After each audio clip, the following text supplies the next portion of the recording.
Good morning, everyone, and welcome to our second virtual Diverse Educators event. If you joined us back in June, you know that we had to flip our face-to-face event that was due to be in Liverpool to a virtual event, and we're delighted to be rejoining you today with our second event. I'm Hannah Wilson, one of the co-founders of Diverse Educators. I'm delighted that my co-founder, Benny Carla, is here, and we're wearing our swag. We've got our Diverse Educators t-shirts on today. Now we've got some branding and a website, so hopefully they'll be in the online shop for you all very soon. So today's event has 4 quarters. We're going to have 45 minutes with a group of speakers, a break, and then another 45 minutes for our slots from 9 to 1. Our first panel is focused on the diverse children who we serve in the education system.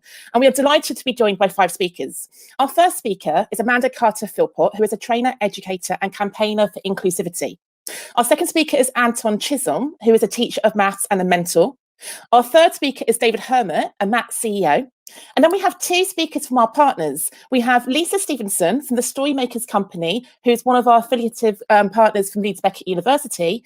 And we have Nicole Ponsford, sorry, Nick, came out wrong, who is co-founder and co-CEO of GEC, the Global Equality Collective. We are delighted you're here with us this morning, guys. We've got very tight time slots. Let's dive straight in. Amanda, please unmute yourself and tell us your story. Good morning, everyone. As you've just been introduced, I'm Amanda. I've been working with the topic of my talk, which is refugees, for about the last 5 years. And I'm going to break this 5 minutes into 2 bits. So first of all, I'm going to talk about the challenges that refugees face in accessing education here in the UK. And secondly, I'm going to look at more optimistically what we can do in planning for the future, because I'm all about solutions, not issues. So, to give it some context, there are more than 26 million refugees worldwide, and over half of those are children and young people who are of school age. The challenges they face mean that they are sometimes way behind with their peer groups in their host countries, one of which is the UK, of course. So these challenges are varied, and my list is not exhaustive, but I've come up with what I think are key issues. One of them is legal barriers. So we've got lack of clear provision on compulsory education for children in reception centres, children without residence permits, or those with international protected status. Administrative challenges for children, young people and their families include inflexible registration deadlines, residence and other personal documentation requirements which are often missing due to the journeys that they've made and having to flee their homes, and insufficient information provided by local authorities to children and young families who settle here about what services are available that might be able to support them. We all know about the next one, caused by our austerity, I'll call it very generously. We have insufficient human and financial resources in our schools and education establishments which has led to limited places in schools, preschools, after schools classes. There's a lack of catch-up classes, which many of these children need. Their education has been severely impacted on, not just for days or weeks, but for many months and for some, many years. So we also have insufficient guidance and training for teachers and other educational staff about some of the issues these children face and which will impact on how they receive education internally. So, for example, when they arrive in class, many of these children have seen their homes destroyed. Some of them have been child soldiers. Many of them have made the journey alone. Many of them have seen their families destroyed, wiped out, killed, and sometimes tortured. Their education, as I've said, will have been interrupted for months. And on top of that, they get here and they have to learn in a language which many of them are only just beginning to understand. So that's a huge challenge for them. And finally, in terms of challenges, because I've only got 5 minutes, stereotypes. As we know, we're all very defensive as humans about anything that we see as different. So children who come from Syria, Somalia, those are the children and young people and families that I've mostly worked with. They often face unintended, perhaps, discrimination, prejudice, and bullying. So again, that will impact on them negatively. And I did have a little poem that one of my young people wanted me to share with you about his experience of bullying, but haven't got time for that, as well as all the other things I want to say to you. So, planning for the future. So what can we do about all these challenges? First of all, we need to embrace the fact that the education is key to these children. It's key to all of our children, but particularly these children who have had their present lives and their past lives disrupted and want to build a better future for themselves, their families, and their communities. So we all need to embrace that, particularly government policymakers, for example, who should recognise that all children, whatever their situation, are entitled to a decent education, and that education needs to be adapted for their needs so that they can maximise the experience that they have. In line with that, Ofsted also, from my point of view, needs to recognise the great work that is going on in many schools in our country to deal with the issues that refugees bring with them, some of which are nothing to do with schooling. You know, as I said, these children have had experiences that no child should ever have to experience, and that impacts on how they learn, how they receive their education, and that's before they've even started to learn English. So we need high levels of pastoral care and mental health support.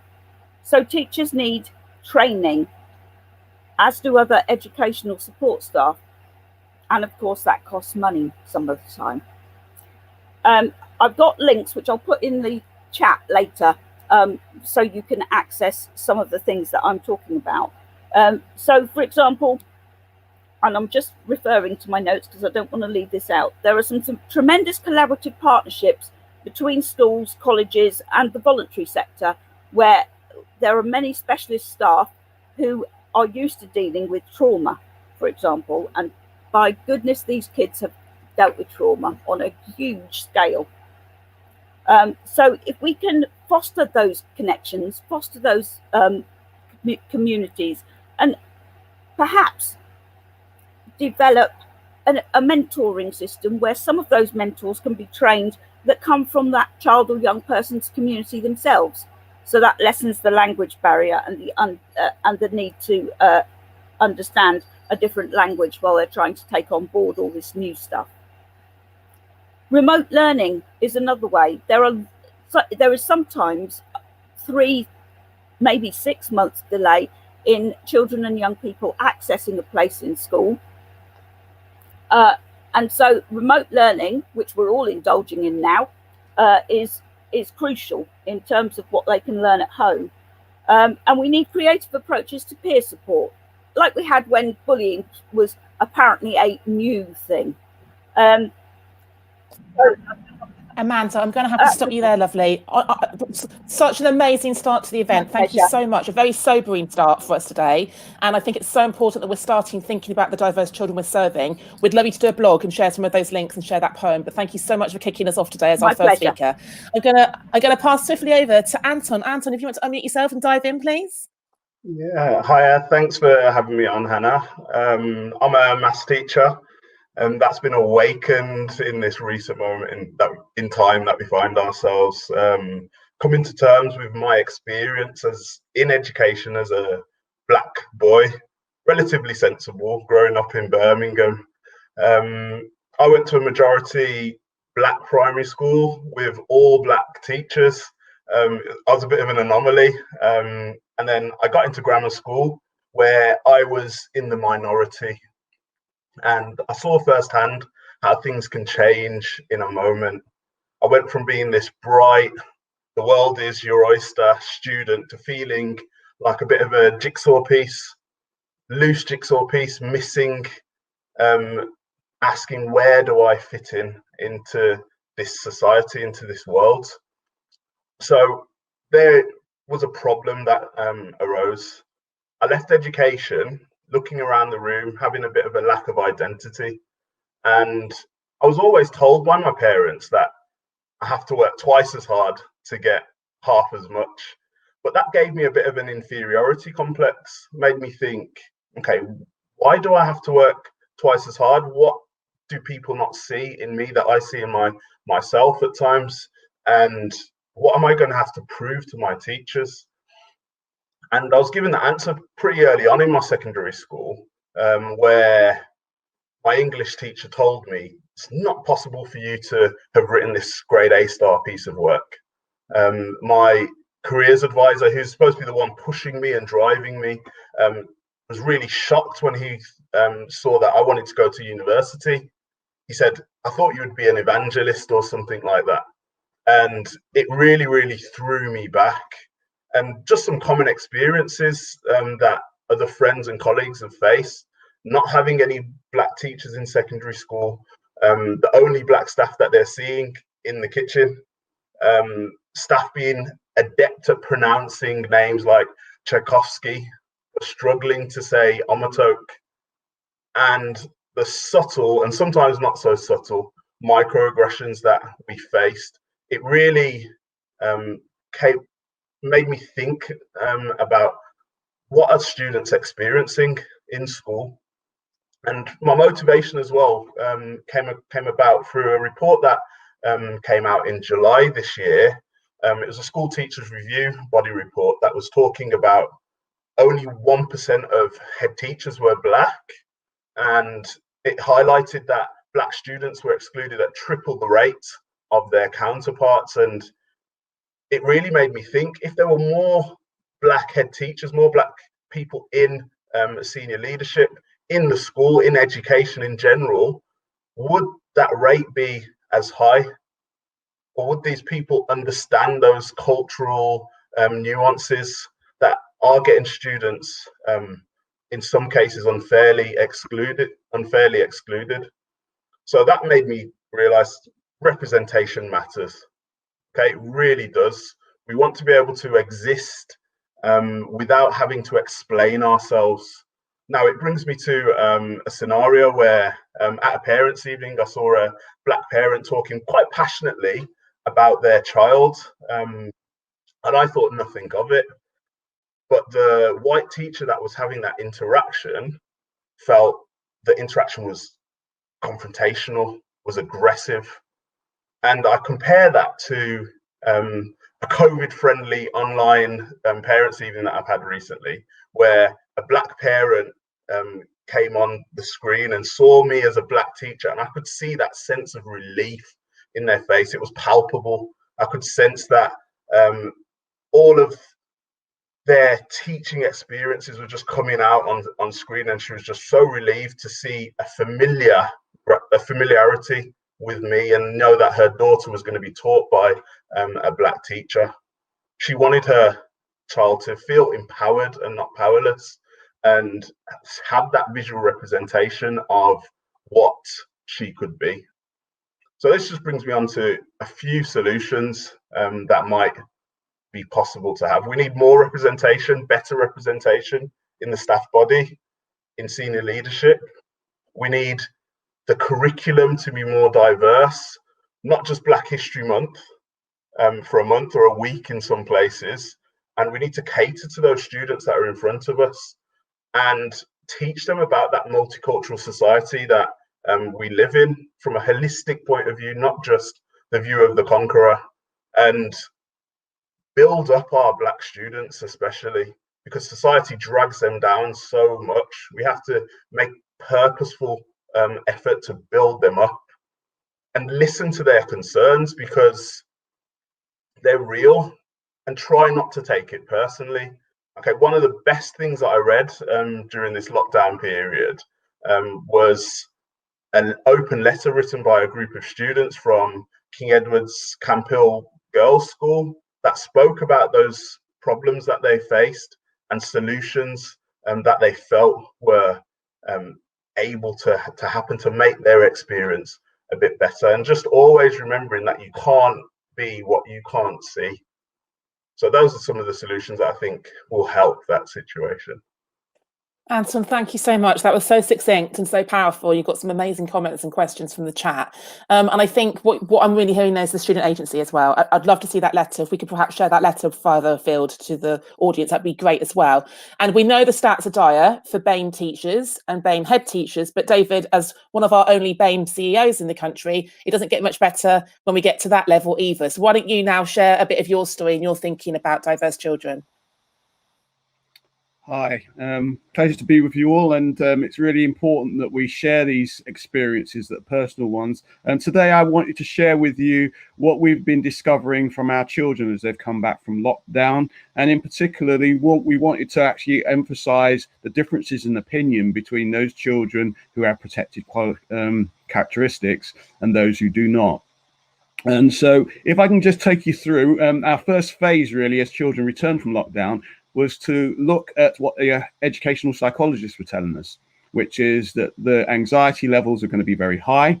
What can we do to reduce that? And we took the view that every one of our 4,100, I think, children should have a personal interview with someone. With an adult that they trusted. We have children aged 3 all the way up to 18. And so we wanted to ensure that they spoke to someone about just how they were feeling. And our first phase was really a truth and reconciliation phase. What we said to them was, look, it doesn't really matter whether it's been good, bad or indifferent, your experience over lockdown. Just tell us how you feel. And our young people have told us about their deepest hurts. And we've been getting some of that real deep information from them directly. But like all sorts of studies like that, the person that they were in front of, how they felt with that person would determine how much they would share. And so it's not perfect science, but it's enabled us to do some planning off the back of what they're telling us directly. We're now moving into our second phase, and our second phase is to do a little bit of research. And so I'm leading on a small scale research project. I'm about to retire, and I retire at Christmas. And so as I move on, I'm going into some postdoctoral studies. I wanted to start to find out exactly what students felt about common issues, but to be able to break it down by their protected characteristics. When people found out that I was doing this, lots of people said to me, look, hang on, Dave, are you doing this for your trust? Can we join in as well? And so I ended up having to make it open access. And so it's there on Twitter at David Hermitt. You can find a link to it. And so the survey is out there. It's got 21 questions, 21 simple questions that we've sort of narrowed down as being the most important things that we wanted to find out about how children felt. We wanted to find out about their experience and how they felt around lockdown, before, after, returning, online learning, what's it been like for them. We wanted to find out about their emotions and about their emotional well-being and their health and their physical things. And I was speaking at a conference the other week. It was surprising just how many of them hadn't done any sports during lockdown. And then we also wanted to tackle some equality issues. And we really wanted to understand to what extent they felt that their school was tackling the big questions of equality like sexism, racism, and to what extent they felt that their schools could do better. And so we asked them those sorts of questions. Now, I'm sure all of you here are thinking, what did they say?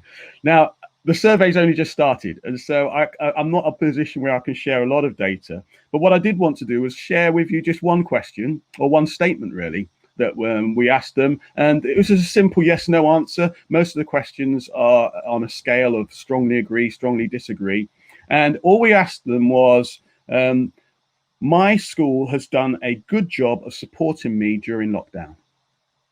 That's all we asked.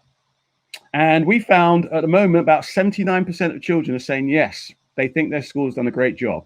And that's really, really enheartening for schools who are struggling with lockdown and all the other things that are going on. And geographically, we know that it's not easy, depending on where you are in the country, to manage schools at this time. Very stressful for school leaders. So 79% are saying yes. But then how does that change when we look at the sort of protected characteristics? So the first protected characteristics, gender. When we looked at that, we found that 79% for girls, 78% for boys, 1% differential. So there's not a lot going on between boys and girls in our data so far. However, when we looked at ethnicity, we found a massive range, absolutely massive. We've got 100% of our Asian children saying that they felt well looked after. But that drops down to around 60% for our Black heritage children, and particularly also our mixed heritage children. Our white children, white British, 80% of them. So they're sort of in the middle. Most of our children, we're in Cheshire, most of our children are white. We don't have a lot of children from ethnic minority or global majority backgrounds. And so what we found was that ethnicity was a big divider. Age, we found that year 5 and year 6 were the happiest, 89% of those. Disability, 72%, so not that far away from the mean. And religion was a very interesting one that I shall finish on. With religion, what we found was that atheists were at 45%.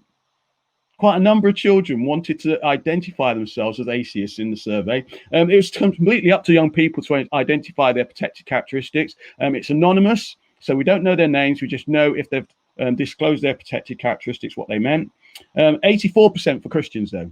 84% for Christians. And we found also, interestingly, in the survey so far, about half the children saying that they have no religion. So lots more we're going to find out over a period of time. The survey closes on the 31st of October. We're going to take November to analyze the data, and then I'll publish the information on a blog more generally for everyone. But for the individual schools within our trust, they'll get a breakdown that looks at how their school is performing against the others as a benchmark. So we think it's a useful thing to do, and I'd encourage others, if they're thinking about how they can try and get data and break it down, that maybe they might want to look at the survey and take what they can from it. Anyway, enough from me. Wow, David, thank you. Thank you for modelling what a trust-wide initiative can look like. And we'd love to share that far and wide for you, and also the blog and the findings. And we're working with the Centre for Education and Youth about actually bringing some research into the website. So definitely we need to have a chat. So thank you so much for that. So now on to our first of our partners. And it's great that Lisa's here from the Storymakers Company, because actually we're talking here about how we can tell the stories of the children we're teaching. So Lisa, over to you, please. Hi there. Morning, everybody. Lovely to be here. I'm going to talk about the Storymakers Company for the next 5 minutes, and specifically the role of stories in learning and what we can learn from making stories together, and particularly how this can amplify the diverse children's lived experiences.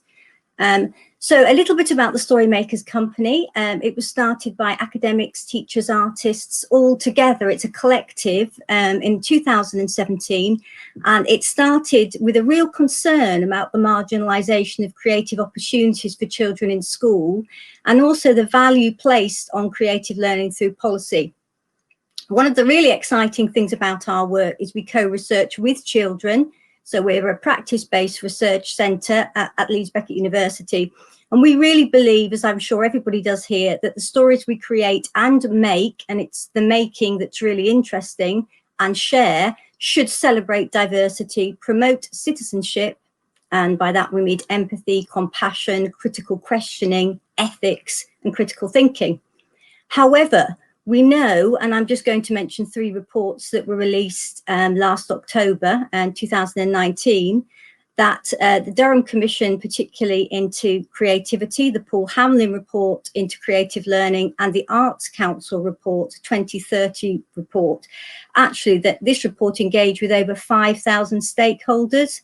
And they found, no surprise, that for many children, the opportunities to engage with arts, culture and creativity was very much dependent on their postcode. And the Durham Commission actually cited this now as a social justice issue. So this is part of our work. And we may add to that the brilliant research done by the Centre for Literacy in Primary Education, who, when looking at stories, found that only 4% of protagonists in children's fiction books had Black, Asian, minority ethnic characters. So it does raise real questions about the way that many children see themselves in the learning and in their world. And we try to make that our work at Storymakers, to work together with teachers and children to think about how we can amplify children's voices, particularly children who are marginalised in those narratives. And we use, within Storymakers, we use particularly drama and creative writing, acknowledging that there's many, many ways to work creatively, but drama and creative writing is our particular focus. I'm going to talk about one of our flagship projects, but most importantly, my presentation was amplifying children's voice. And I want to share with you some of the things that young people and children say about our work. And I'm going to start with a quote from a wonderful girl from year 5 who said to me, "Young people want to be heard by adults around the school and around the world." So I'm just going to talk briefly about one of our flagship projects, the Storymakers Press, to give you an example of our work. And this is a publisher that we have. We work specifically focused on working with children from 8 to 12 years old. And very much as David and Anton have mentioned here, the focus of this is trying to open up curriculum spaces for this work, and meaningful curriculum spaces. So we have published 3 books. We co-create our stories with children because our research is about co-creating with children.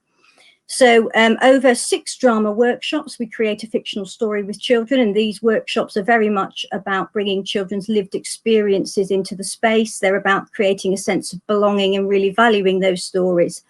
And then we develop them into publishable fiction books, and within that process we use children's drawings, all the artifacts and all of the things that are meaningful for children within that process. And children are part of our process right the way up until the book is published, and so it's very much about collective creativity. We have published 3 books. I'm going to mention 2. Zalfa and Mia is a Warrior was our second book, created with 15 year 5 Muslim girls in Bradford. It is a retelling of a Kashmiri fairy tale, and they've certainly put their stance on it. They've certainly created their own characters there. And then our most recent book is called Chasing the Volcano, which was co-created with 9 Roma children in Bradford. And we used a lot of oral storytelling within that story.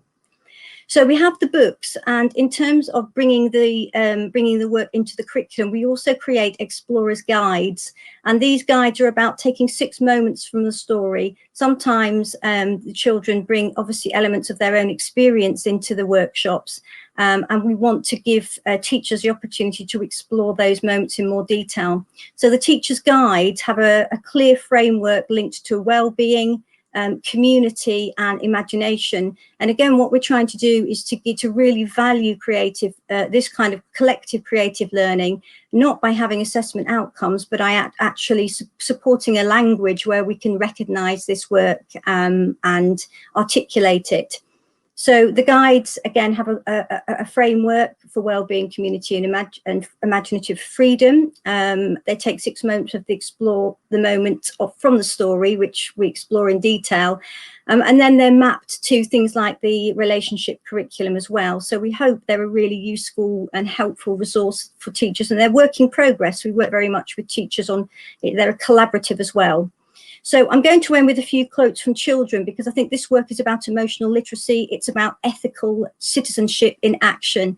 And the most important thing, and all the work is framed around what children say, how they feel, and what they think they're learning. And I think these quotes speak for themselves, so I'll just end with them. Sometimes when I feel angry, I use my imagination and draw. Sharing the ideas is my favourite part. I feel like my mind's escaped from captivity. I like imagining. I have a big imagination. It's not about characters that look like me. It's about characters that are like me. In Storymakers, there's no right and wrong. So I'll just end there, because I think I perhaps couldn't try and sum up what we're trying to value and put across in the work more than the young people that we work with. Wow, thank you, Lisa. Really powerful. And we haven't done an event yet where the children actually do the talking, but I think there's definitely a place at a Diverse Educators event when we come to Leeds next summer for the children to come and share their experiences. That would be amazing, and we do have a youth panel, so very much that would be wonderful, and that's part of our festival. Brilliant. Thank you so much, Lisa. And last but not least, Nick, welcome to the panel. Delighted for you to be here. Can't wait to hear about GEC updates. Over to you. Hi there, everyone. Good morning, everyone. So I'm talking about representation. I thought I'd do a little circuit of information to the interior of my mind, and then talk to you about the GEC, where, of course, there's information on the partners page on Diverse Ed as well. So if I don't get time to say, please head over to there. Thinking about representation, immediately reminded me of my decade in a classroom as an English media and film teacher with the representation. And when I was thinking about my students, I was thinking about how we used to talk about the signifier and the signified meaning, what we saw, what we could decode, what we could construct, and how we break that apart. I can see some people nodding, which is good.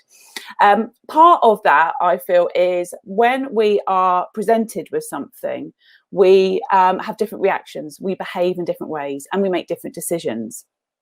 The last 2 years, with working with GEC and now starting doctorate, I've been really interested in the idea of bias, and this is sort of the centre of my studies. Because what tends to happen is that the cause can be invisible, but the effect is visible to us all, which is what we see in a positive and in a negative way.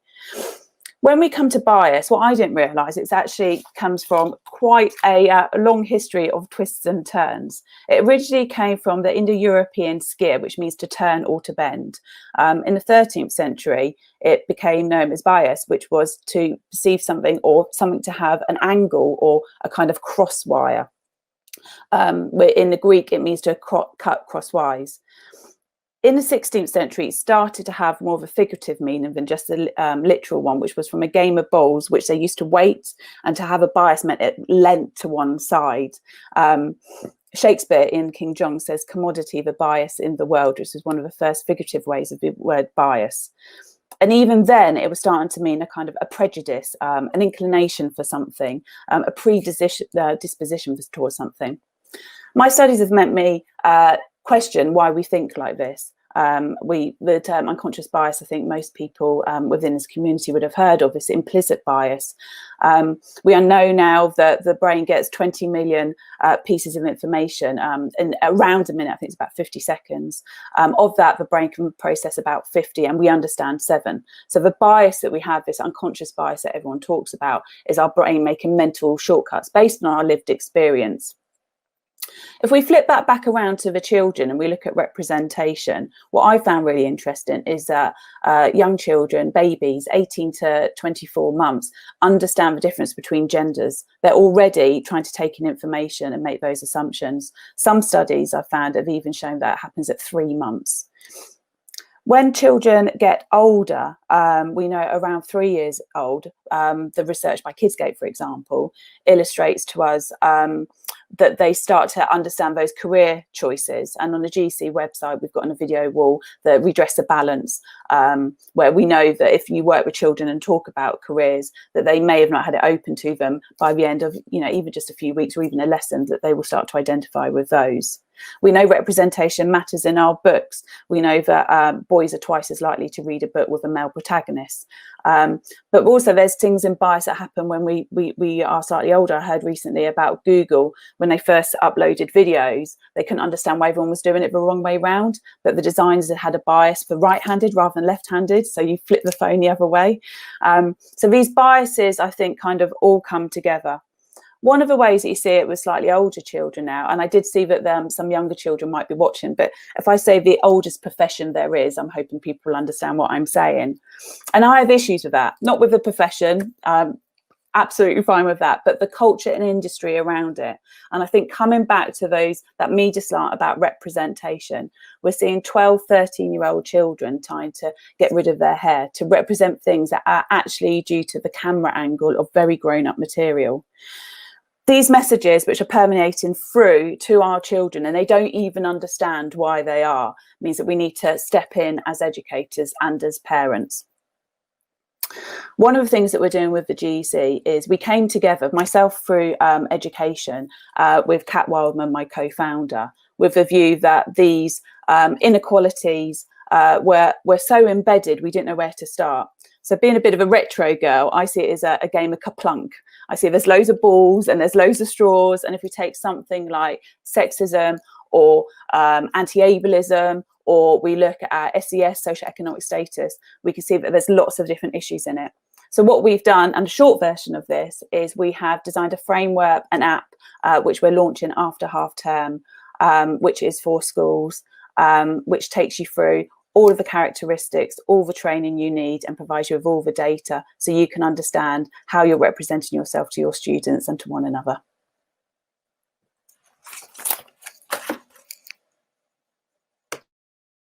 Thanks, Nick. Over to you, Benny. I think we've got lots of questions, haven't we, from the audience, and about 10 minutes to pose them. So over to you. So there's quite a few threads coming out. So I'm going to try and address all of the questions as we go and try to direct them to the right people. So Laura Bursey asked, how do we as a white educator better represent Black students or minority ethnic students without representation from staff? Perhaps David or Anton, would you like to speak to that? If I can come in on this first, and Anton, you can follow on from me. What we want to do is we want to try and encourage, in the first place, our young people, particularly those who are in our sixth forms, that taking a career in education might be a good pathway forward, because we need a pipeline, really, of people coming through. And it's great to think that somehow people are going to make it through to becoming head teacher like myself, or even CEO like myself. But it's a long, hard journey. It takes about 17, 18 years to get to head teacher level. And so what we want is we want to provide as many opportunities for people to start the journey, and then as people are going on the journey, to look after them, to acknowledge that people with ethnicities like myself often have different barriers to others. And so trying to find ways of actually supporting people through that. And if they do want to go through to sort of the higher sort of roles within our system, that they're not stopped from doing so because of the bias that Nick talks around and other things that are within the system that tend to sort of create glass ceilings or even glass cliffs, as I've heard about recently, that make it difficult for those people as they progress through. Anton, do you want to take over? Yeah, I really echo what you say in terms of where are we getting our pool of applicants from as well?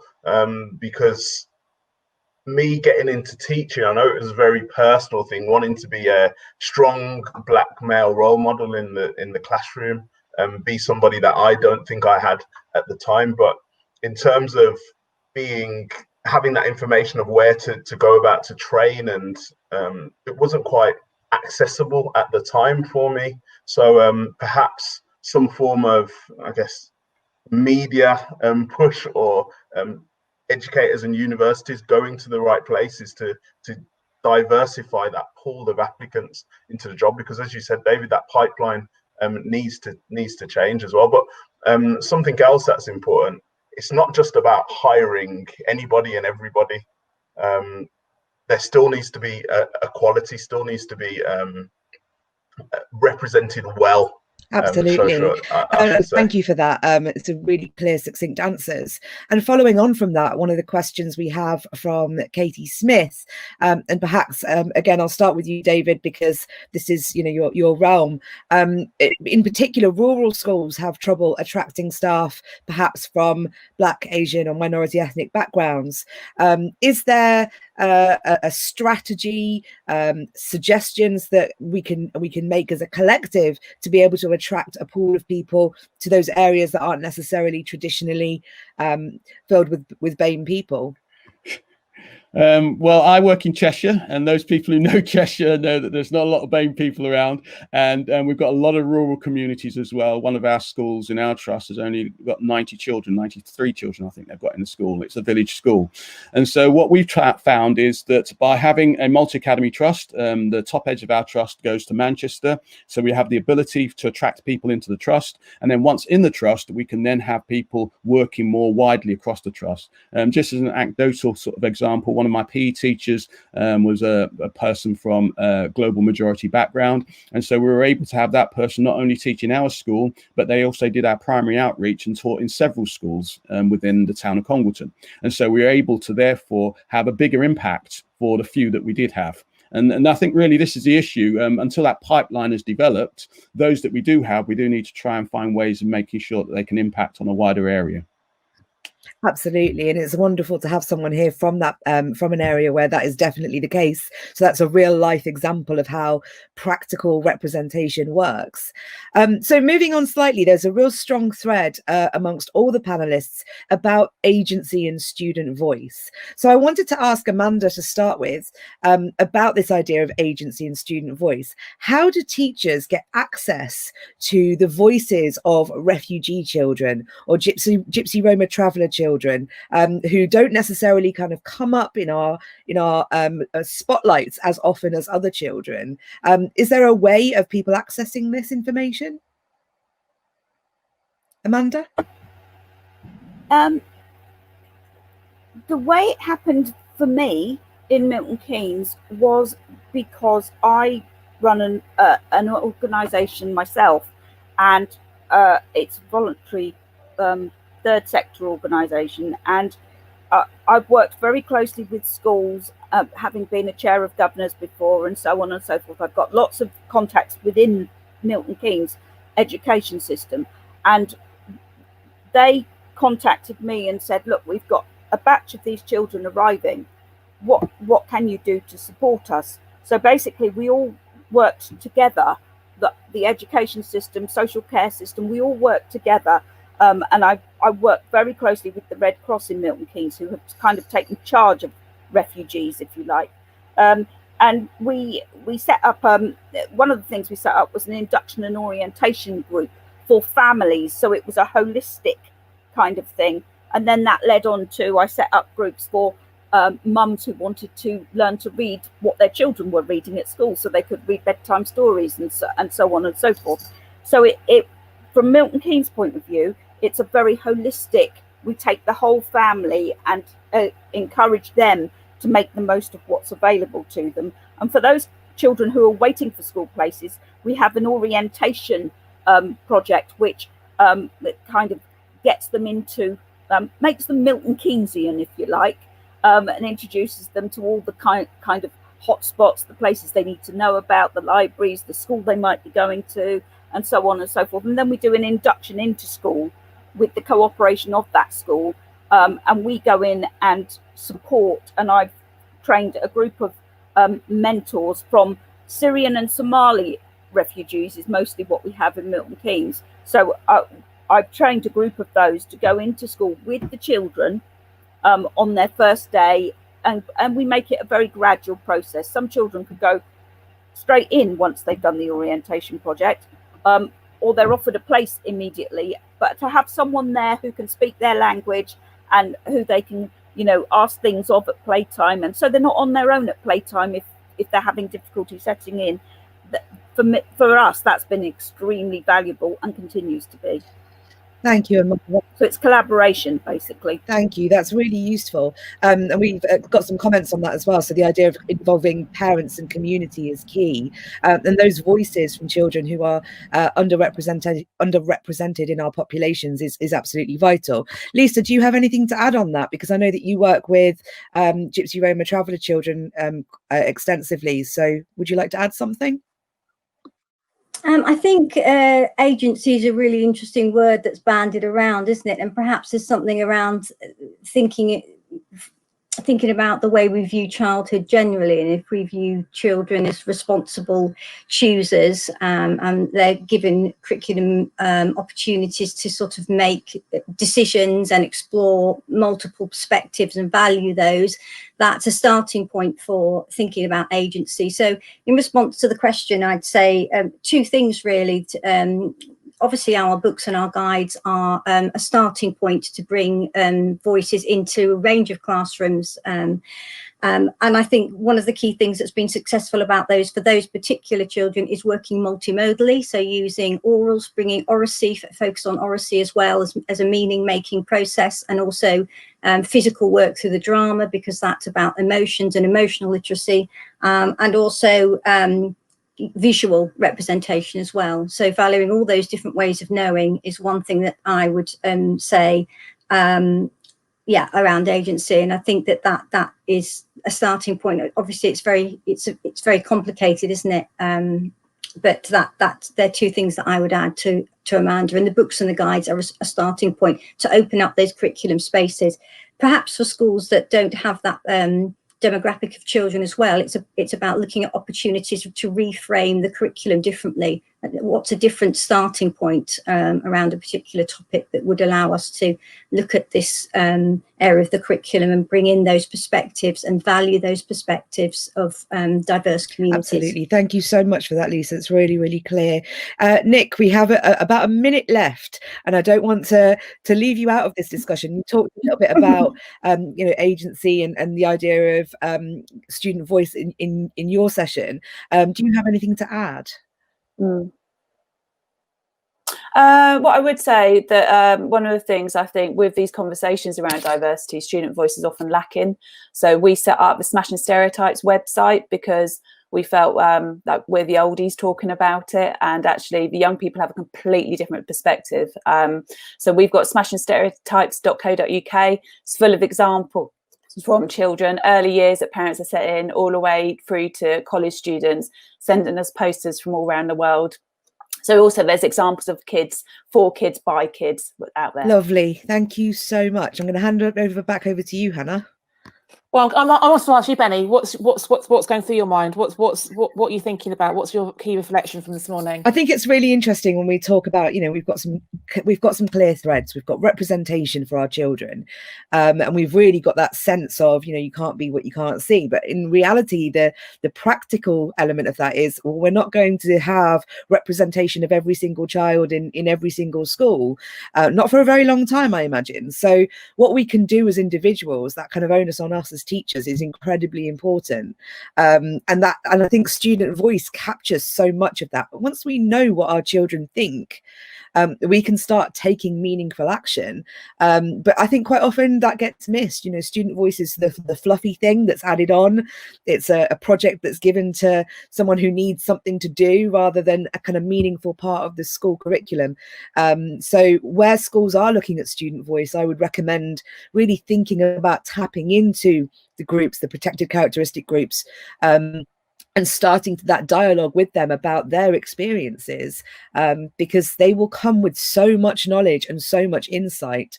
It blows people away.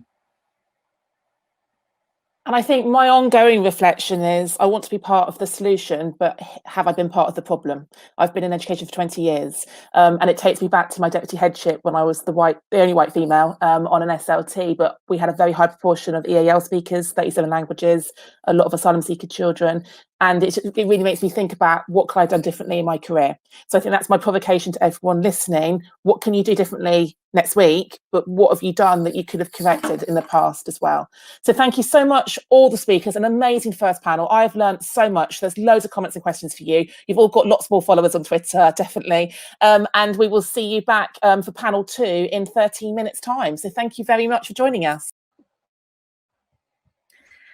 Okay, welcome back to the Diverse Ed sessions this morning. We have our second panel on the topic of diverse curriculum. So without further ado, let me introduce our panel for this morning. We have Amardeep Panesar, who is a head teacher. We also have with us Chris Richards, an international teacher of English as a foreign language and a mentor. Laila El-Metoui, who is an education consultant and Stonewall champion. And Sufian Sadiq, who hasn't quite joined us yet, but will, who is the director of the teaching school. And our partner speaker for today is Penny Rabiger from Lifter. So we're talking about diverse curriculum. I'm going to hand over to Amardeep pretty much straight away to talk us through your thoughts. Amardeep, can you unmute yourself, please? Okay, good morning, everyone. Take 2, here we go. It must be the nervousness kicking in and the excitement at the same time. So I'm Amardeep Panesar, head teacher of a primary school in Islington, a very diverse community. And what I would like to do is talk to you about cultural competency and how important it is for us, which we know, to be aware culturally for our children that we teach. I will use the term our children. I don't mean my children, our children that we teach in our schools. So let's start off with why we need to address these concerns and these issues. So first of all, African and Caribbean children and people face more ingrained pathways into the criminal justice system, more so than other communities. Okay, over the last 5 years, statistics show that young ethnic minority people in the UK are more likely to be unemployed compared to their white ethnic people. Sorry, my phone's falling. Sorry guys, about white counterparts. In 2014, the probability of Black African women being detained under the Mental Health Legislation Act in England was 7 times greater than for white British women. So we know there are concerns, we know there are issues. So, these injustices for our young people, it's what do we do? How do we change our own perceptions? So in terms of us being aware, I'd like to talk about our own self-perceptions and those of others. So let's just take a moment for ourselves, our attitudes and beliefs towards others from different ethnic minority communities. Even within our own cultures and our own races, we have a range of beliefs and perceptions, attitudes and beliefs towards different minorities, and also towards the dominant group. So I'd like to now talk about my own experiences as an ethnic minority leader and someone who's been born and bred in East London, and the barriers that we faced. And actually, it's only now that things begin to make sense as you get older and wiser and you see what is going on out there in the real world. So I grew up, born and bred in Forest Gate in East London. Our family is originally Sikh and we are Indian. However, our family were born in Kenya. So my whole childhood, I went around saying that I was from Africa. And the only time I realized that actually, oh, you're not African is when I went to Camp America and I was 18 years old and all the international staff were having a conversation. And there was a young lady from Tanzania and we were speaking in Swahili. And she then asked me what tribe I was from. That's when I froze, because I actually wasn't from a tribe. And I thought, oh, something is confusing here.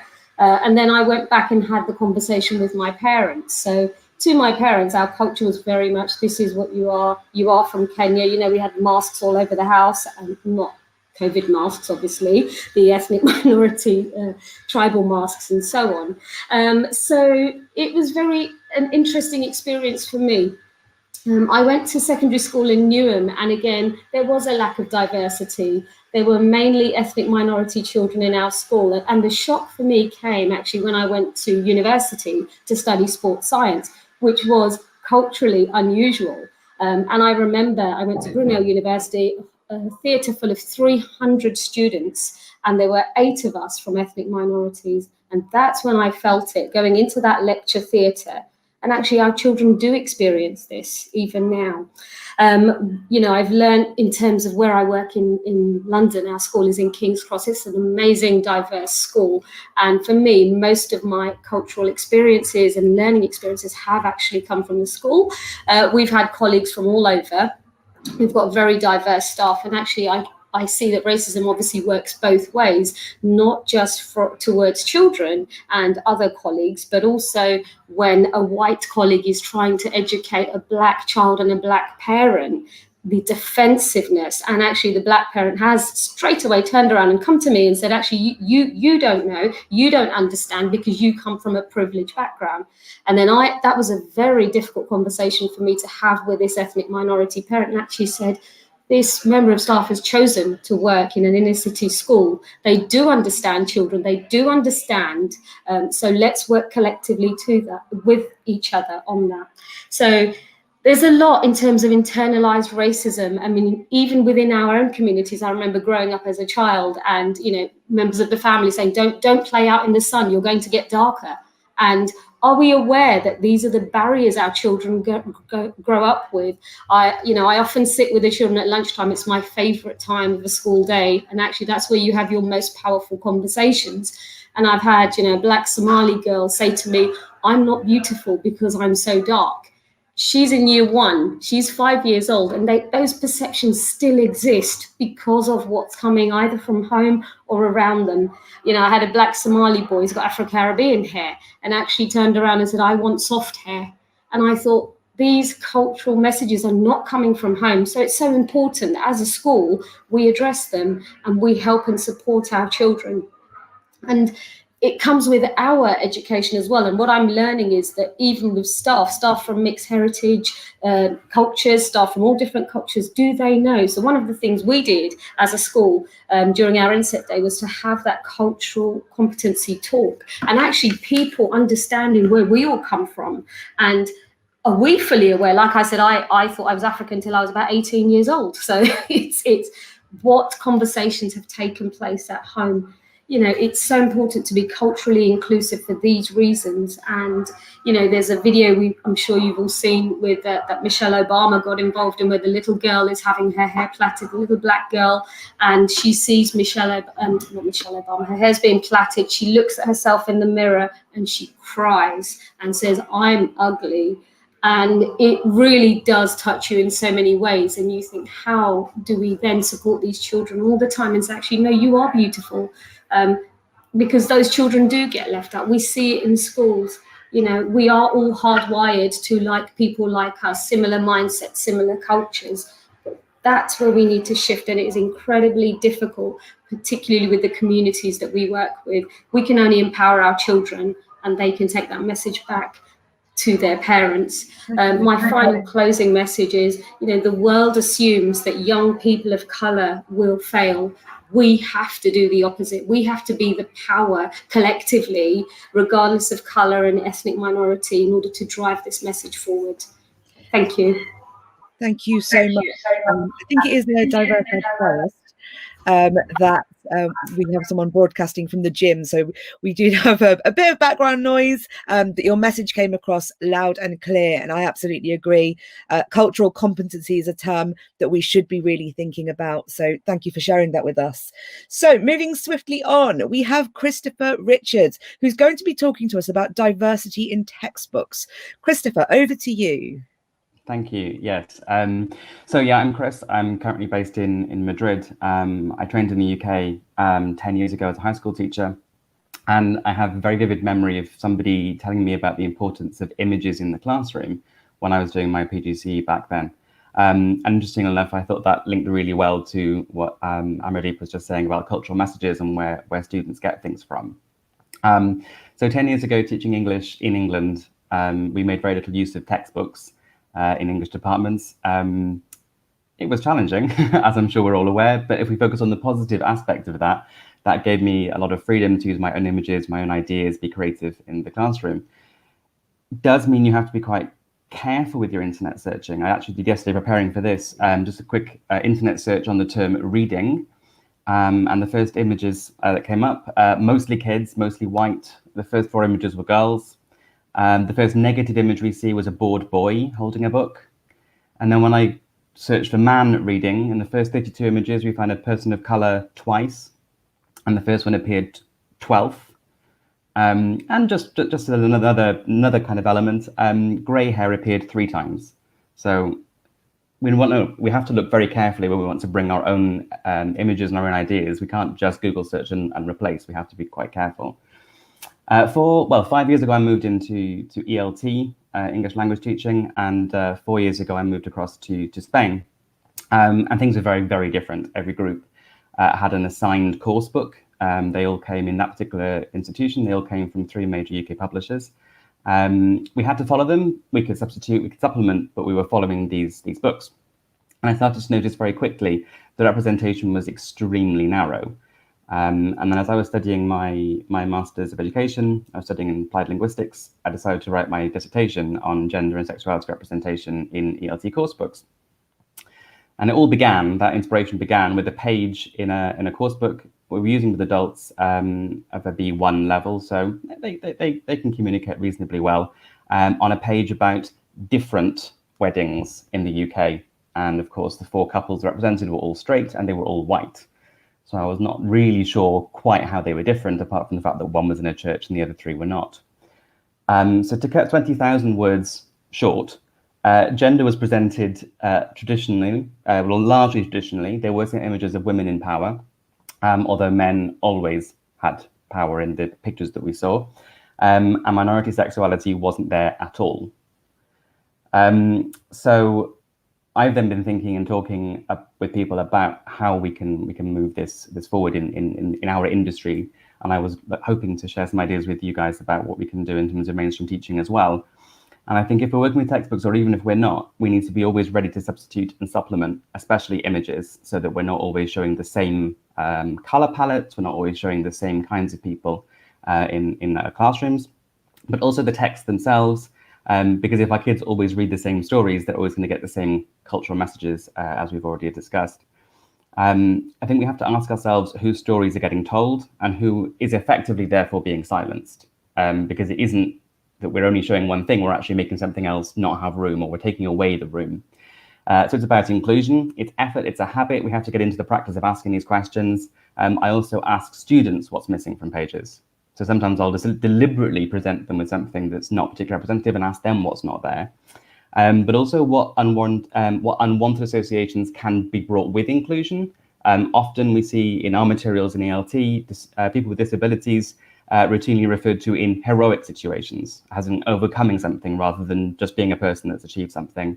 Women in positions of power, great, but are we showing men who are in homemaking roles that's a valid choice and a valid lifestyle pathway as well?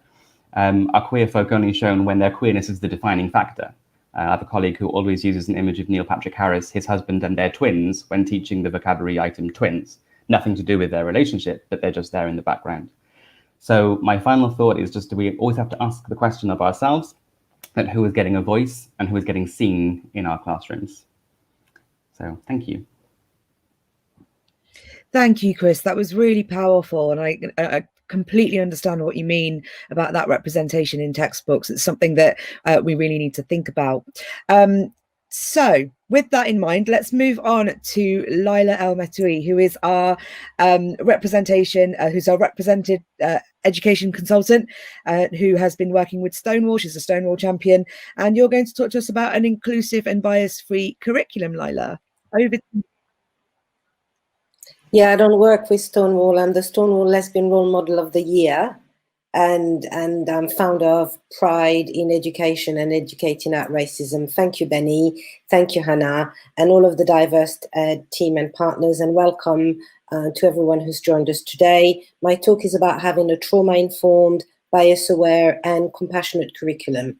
So what does that mean? Amanda mentioned refugees and trauma in the previous panel, and my curriculum background is in ESOL, English to Speakers of Other Languages, EFL, Teaching English to Migrants, Refugees, and People Seeking Refuge, which is a much better term than asylum seekers. And I will be talking about it from a further education perspective in the UK, and also looking at the language that we use. So trauma-informed, we can look at it from many different angles, but I'd like to suggest a couple. One, personal trauma. You cannot look at someone and guess what their background and experiences have been. Two, historical trauma, which includes decolonizing the curriculum and not looking at subjects in silos. For example, teaching French, one could look at where it is spoken, 29 countries. Why? Because France was colonized, those countries. The language we use is important. These countries were not conquered, as stated in Britannica.com, but invaded. And from an ESOL perspective, it means being mindful of potential triggers and having systems in place to support them, but also the trauma that people may have experienced as a result of leaving their home or the current pandemic. Two, bias aware. It's about breaking down stereotypes and being aware of your own prejudices. That's a really good way to start. Looking at LGBT lives, for example, some of the myths commonly heard within the ESOL sector includes you cannot embed LGBT plus within classes where people have low level of English. Looking at the language we use and teach, asking about pronouns, referring to partner and siblings rather than husband, wife, sister, brother will lead to a more inclusive curriculum. Lisa mentioned stories in the previous panel, and Chris just now talked about the lack of visibilities in course books. For those very reasons, I have designed my very own resources, and one can embed any themes within a story. I have written narratives which included themes such as domestic violence, social isolation, my journey to the UK. By creating relatable and meaningful content, we will develop more than reading, writing, speaking, and listening skills, but skills like empathy, critical thinking, and compassion, which leads me to the compassionate curriculum element. Compassion is about kindness and fostering an environment where people are free to make mistakes, experiment, and express their authentic selves. Challenging discrimination compassionately is about eliciting the difference between understanding, agree, and accept, eliciting the difference between an insult and an opinion. This needs to be contextualized within a whole organizational approach and include, as mentioned earlier, the use and collection of data so that the content reflects local population, understanding achievement, success, and progression, zero tolerance policy with regards to discrimination, easy access to resources, knowledge sharing and training, making different groups visible and represented 365 days a week, not just for Black History Month or LGBT History Month, Disability Week. Organizations need to have supporting forums to raise issues, clear and visible commitment from senior leadership, But we also need, and that's my last point, ESOL funding. It has been slashed by the UK government, more than half, in fact, in the last 5 years, with the imminent exit from the EU in the UK, immigration law, Windrush, I mean, the list is massive. Digital exclusion has been highlighted by this pandemic, with the most vulnerable groups not being able to access ESOL provision due to not having a mobile phone or access to the internet. So we also need to give people the tools to access learning, is also part of having a compassionate curriculum. To end on a positive, I want to highlight how kind people have been, and I'd like to invite any ESOL practitioners watching to join the newly created Facebook group called Digital Pedagogy for ESOL Teachers, where practitioners can get practical tools and resources to share knowledge and support each other. I started it yesterday. We've got close to 120 people joining, and people have saying this is how you use it when learners have a mobile phone. This platform is really good. And I think together we can, and we will, ride this shit show. Thank you. No, inimitable as always, Laila. Thank you so much. So just for any of our sensitive viewers, I apologize for any swearing. This is very Channel 4 right now. But so many important points made, Laila, and you're right, the barriers are there, language, digital technology, and so thank you for sharing that. And I know that we have Sufian. I know, Sufian, we've had a few connection issues, so hopefully we will have you for the duration. Sufian, you're here to talk about an inclusive curriculum. I will hand straight over to you. Excellent. Thank you very much. I hope everyone can hear me. It's really, when I was thinking about inclusive curriculum, the thing that really resonated with me was the aspect of understanding inclusive curriculum in a macro perspective, which is actually looking at all of the diversity, all of the protected characteristics, not just one or two characteristics. And that's probably at a macro level. At a top level, when you're looking at your curriculum in a school, when you're looking at your curriculum in your subject area, are you aware and conscious of all of the different protected characteristics? But then it's also about honing in and looking at that micro level of protected characteristics, the ones that affect you in your class. So if within your context, if within your locality, that the challenge is around ethnic minorities. If you have, like in one of our schools, 98% of the kids are from a Pakistani background, then you have a particular characteristic that might be race and religion, ethnicity, but it might be other factors as well. But it's about understanding where you are in terms of inclusivity. What are you looking at? It's really important to start with that point first. What do you want to achieve in an inclusive curriculum? For me, an inclusive curriculum is about making sure that everyone in that class, as the name says, feels included. Everyone feels that their background, where they come from, things that are particular to them are things that they can feel that can come out within a lesson. Looking at a history lesson recently, looking at a geography lesson recently within our school, looking at the fact that we were looking at the geography of the Himalayas, the foothills of the mountains near Kashmir, will engage some of the young people in my context a lot more than if they were looking at the Alps. It's a small change, it's a small thing to do, but it brings about a level of connection that doesn't otherwise exist in the lessons. Looking at, we talked about, Laila talked about colonizing. We originally resonate a lot of myself and the young people within our context. We come from India, Pakistan region, and therefore the colonization aspect is a part of our history that we can't really undo. But again, the fact that it wasn't a part of our history in the curriculum that's taught in school was quite shocking. And actually, now that we are able to look at that and talk about that, the level of engagement is huge in lessons. I think the key challenge, and this is probably speaking more as a leader than a practitioner in the class, is the question that you need to ask yourself as leaders is, teaching inclusivity, is it a nice thing to do? And I don't I'm very business orientated in my approach. I don't think anything should be done because it's a nice thing. It should be done because it adds value. And what does value look like? If you are developing a more inclusive curriculum, will that lead to improvements in results and outcomes? Yes, it will. Will it lead to better engagement of learners? Yes, it will. Will it mean that some of your learners that were perhaps a bit disenchanted, disconnected, are they more engaged? Yes, they are. So that's really important and an important part of how inclusivity is looked at from a perspective of the curriculum. And probably, I think the last point that I would look at is when I'm thinking about an inclusive curriculum, it should be at a top level in a school. It's great to see teachers that are making changes within a subject area, but an inclusive curriculum can come in all shapes and all forms. It can't be forced in some subject areas, and I do think it's about naturally occurring opportunities. I do think sometimes when people are sitting in maths and saying, right, maths, what do we do? How do we bring Black people into maths?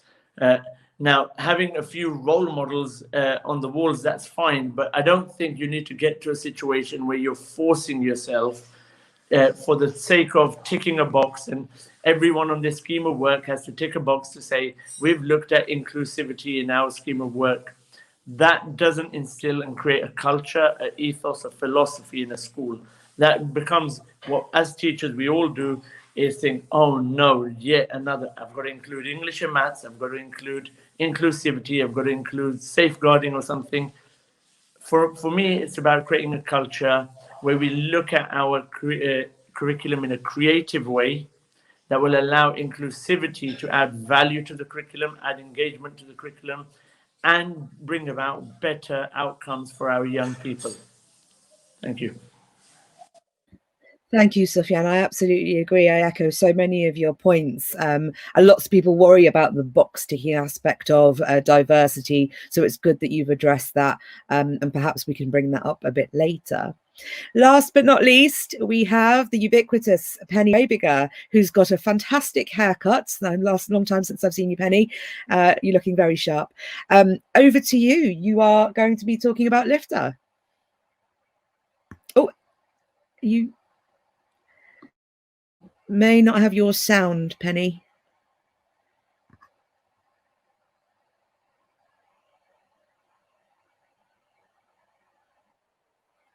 So I don't, is that better? Better, okay, wasted loads of valuable time. Right, I'm going to gallop on.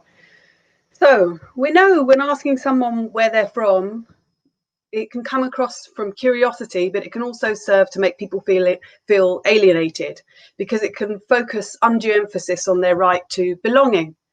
But asking somebody, tell me about yourself, what's your story, gives them an invitation to craft their response and weave their answer so it belongs anywhere and on its own terms. It's only when you look back or forwards or start to tell your own story that you can make sense of the links and connections that bring all of the elements together in that moment. And in preparation for today, I was thinking back to the many threads and moments that seem to have led me to here, to now, and to this moment. Human stories have always fascinated me, and they're what led me to study social anthropology at university. Social anthropology is basically the study of human stories from around the globe. After graduating, I wanted to explore beyond the pages of books and ended up buying a year's open ticket and accidentally spending 10 years abroad, learning, working, teaching, continuing weaving into my story, stories and histories with new threads of different hues that had echoes from my ancestors that I didn't know existed then. I learned new perspectives and new concepts every time I heard someone tell me their new story. And while I was away, I ended up learning a new language, Hebrew, which taught me words that don't just exist in English, or that don't exist at all in English. And it opened up to me new cultural concepts that made me see the world in a different way. And one of my favorite words with no English equivalent is the word filgun, which describes genuine, unselfish delight or pride in the accomplishment of another person. Another definition describes filgun as a generosity of spirit, an unselfish, empathetic joy that something good has happened or might happen to another person, like the South African concept of Ubuntu. I am because you are. Your success is our collective joy. And in the same way, your story is our collective story. And as part of my story, I've just spent 2 weeks in quarantine as each member of my household succumbed to the coronavirus, one after the other. Suddenly, we needed to give each other a huge dose of feel-good, as one of us recovered meant the other one was going to fall ill in turn. The feeling of restriction of movement is even more acute being quarantined in a global pandemic when we're about to go into our second lockdown in 6 months. While telling my story, when telling our human story a year ago, did we imagine this incredible plot twist? And human stories are more important than ever. The world events of the past 6 months have brought this home to us in unique and often tragic ways. Like many occupying the education sector, I've been lucky to see the importance of my work's potential with Lifter to harness the power of humanity for the common good. At Lifter, we capture human stories in the form of documentary films and turn these into 360-degree explorable, immersive spaces where teachers and their students can learn about people, places, skills and values. While we're restricted from travelling and close human interaction, these human stories seem more precious than ever. And in the words of one student, Thomas, with Lifter's immersive platform, you're able to instantly teleport yourself halfway across the world while staying on the same spot and see how things are for real. One important aspect of schools' offering for young people in their care is the element of broadening horizons and instilling a sense of cultural capital through text, music, art, and experiences that are included in the curriculum, like school trips. We know that even in normal times, some children won't get the opportunity to go far beyond their own postcode, and trips abroad are a luxury inaccessible for many.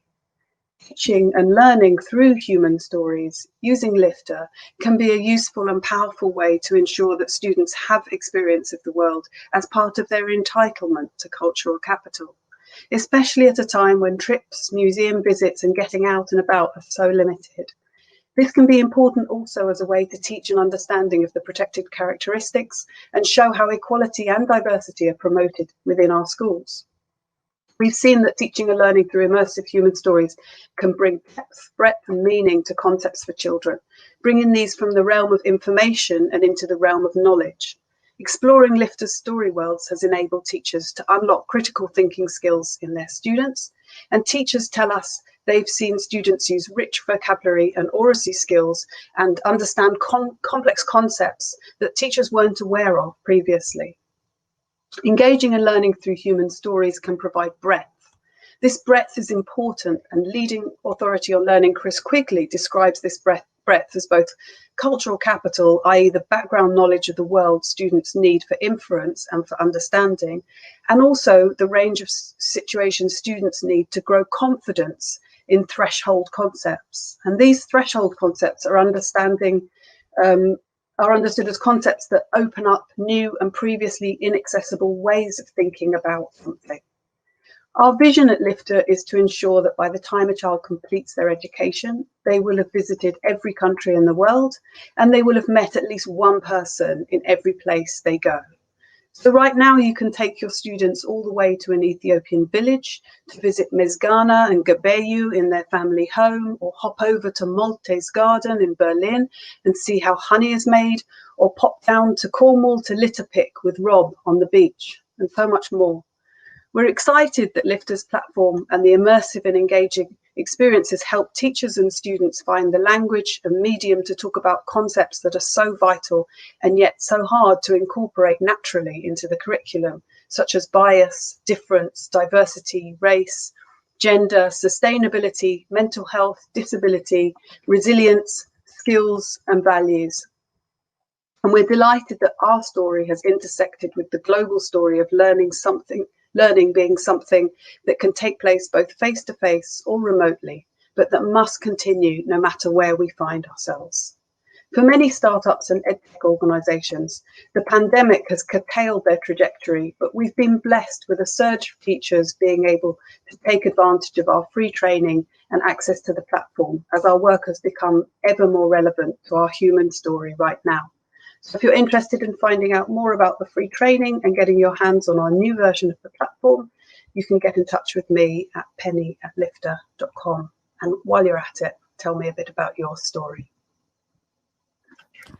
Thank you. Wow, what amazing input from all of you. Thank you so much.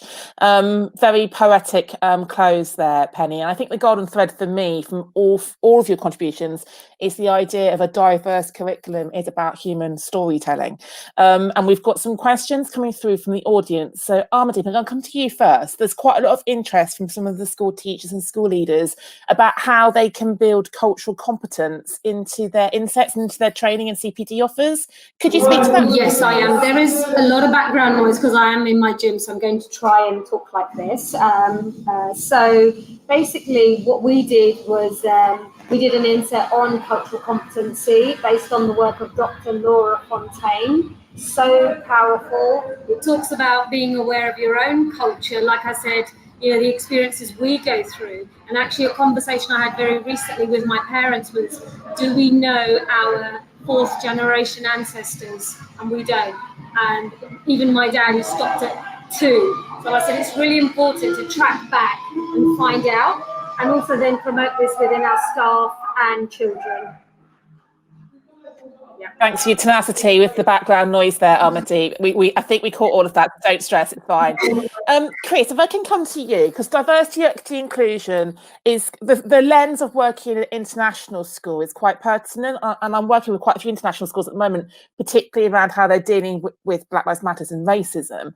And I just think what you said about the inclusivity of the curriculum and whose voices are being silenced, who is being seen, but how we identify those gaps. And it makes me think of your keynote, Benny, back at the Team English conference back in the summer. Like, Chris, how do you go about that, as like with your team, with a department, with a school? How do you identify the gaps, perhaps? It's interesting that I think we've all changed to handles. Is it Sufian? Excuse me if I've mispronounced it. Okay, Sufian was talking about the top-down curriculum design. So that's something that I actually did before we began our course this year, was to go through all of our units and provide additional resources, additional lesson plans that could be used. And you know, I think that's the point. Is also they could be used. This is again not a box ticking, not you must do this, that, and the other. But here are some other avenues to explore. So here's what the textbook that we're using. Here is how it covers this particular language point. Here are other resources that are other ways into this that you might want to use in your classroom. So I think a little bit of top down, as we were talking about, but also then teachers making their own choices about what they want to use with the learners they've got. Otherwise, it becomes, well, I think choice is important, and the autonomy then of the teacher to work with who is with them, rather than again some idealized version of what's in the classroom. Yeah, absolutely. Thank you, Chris. No, that's great. I'm sure Benny will add a bit in a minute as well. I'm going to come to you next then, Sufian, about this kind of like how we move from the micro to the macro kind of like lens through the inclusive curriculum. And you spoke about contextual literacy. And could you just unpack for me a little bit further? Because I've heard lots of stories about schools around the country where perhaps they are visibly diverse, but they only have one culture perhaps as part of that school's diversity. And how, like you talked about having a high Pakistani population, how can we look at diversity within diversity when we're thinking about our populations we're serving? I think it's really important. We work with Lifter for that very reason, is the fact that actually what you don't want to do is the only thing that you provide a school of Pakistani boys is Pakistani history or Pakistani culture, because actually, yes, we want to engage them, but we also want them to be ready and prepared for the diverse world that we're in. We want them to understand diversity in all its forms. We want them to appreciate diversity in all its forms. Within the culture and within the context, again, there will come some biases that people might have picked up from a social settings and so on that need to also be broken and tackled within a school setting. So I think it's about that micro and macro, making sure that you're constantly aware of the bigger picture of inclusivity. And it's some of the work that we've done with you, Hannah, which was about the fact that actually, yes, there's a big space there for anti-racism curriculum, but there's also space there for an inclusive curriculum. And actually both can go hand in hand. Because the anti-racism curriculum is a part of the macro, bigger picture of an inclusive curriculum. And what does inclusivity look like? And the easy measure for us has been about looking at the protected characteristics as a point of reference to start with, to see actually, do they come to our school from year 7 to year 11?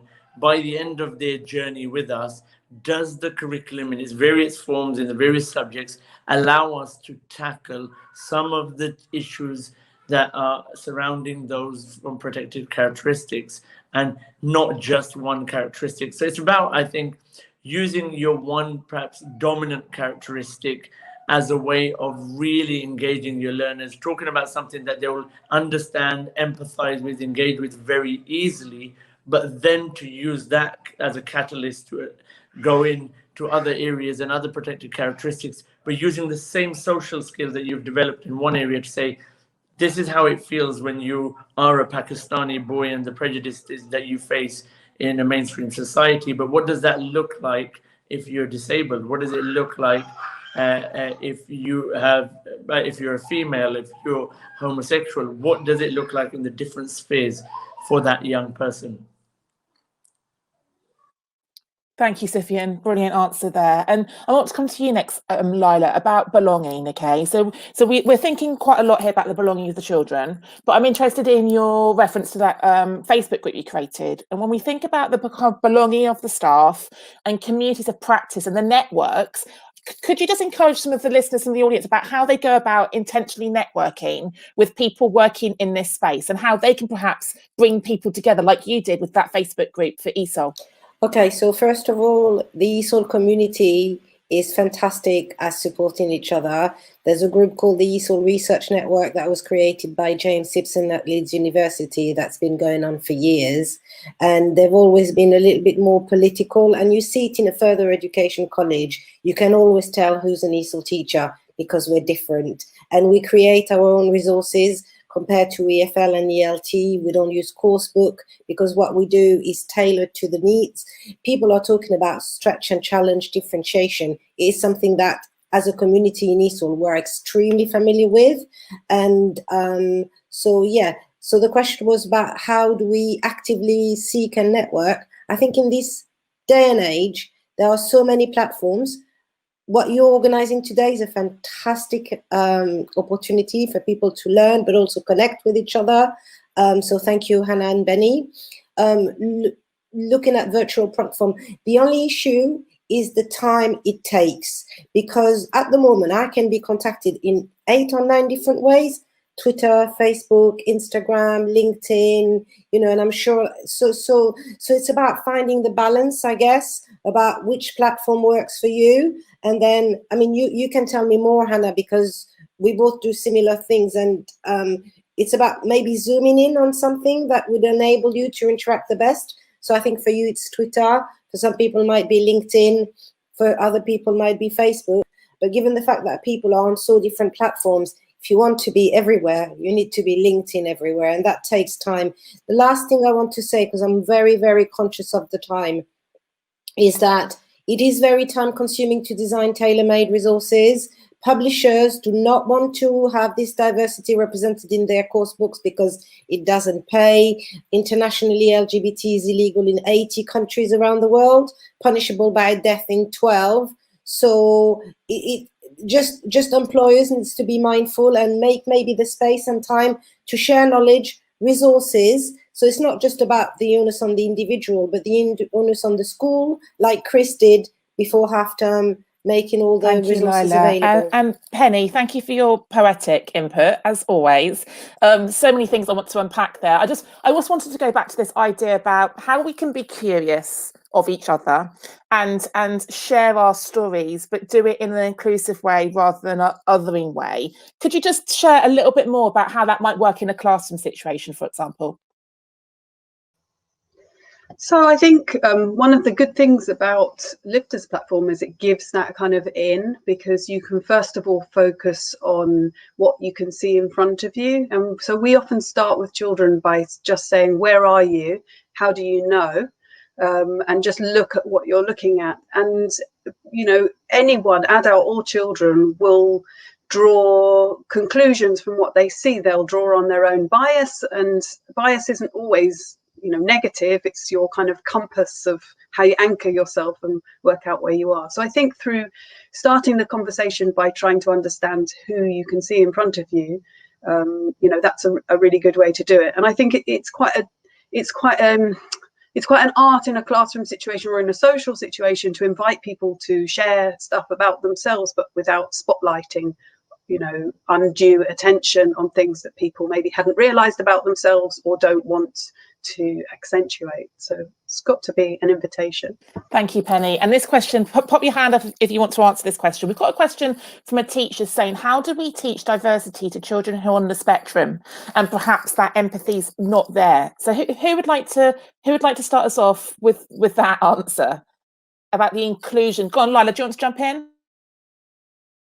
Yes, when I used to do LGBT inclusion in further education colleges, the learning difficulties and disability department used to say to me, this is not relevant to us because people with learning difficulties and disabilities cannot be gay. Well, that's a myth to be debunked immediately. I'm talking from the adult perspective, number one.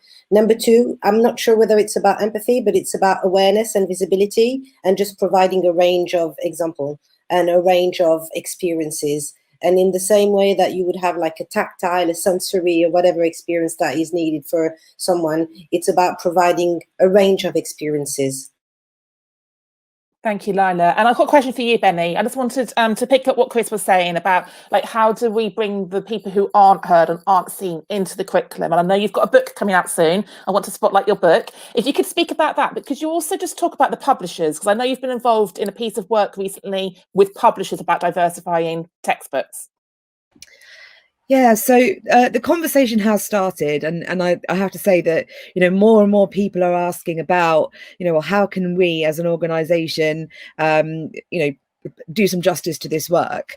And so the intent is there, but I recognise that what Laila is saying, there are some severe restrictions about what can go into textbooks and what is published across the globe, which is a sad state of affairs, but it is the practical, this is the realm that we live in. For us, I think, you know, we are the consumers of textbooks. And so our feedback to the big companies, you know, your Pearsons, your Collinses, that, you know, our feedback matters. And we vote with our wallets, and you know, if we're not having a response that we need, and we're not seeing that positive representation, well, we have some agency there.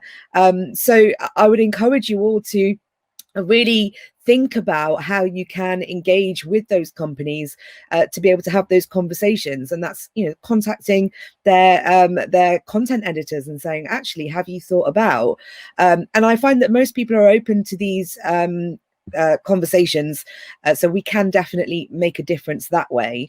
And I wanted to pick up something that Penny said about social anthropology. And in some ways, you know, and Penny was lucky enough to study it at a very high level. I'm not suggesting that all of us can do that, but I do think that there's some merit in thinking of ourselves as educators, as social anthropologists of our children, and understanding the stories that they come with. And I loved that idea. It's not where you're from, what's your story?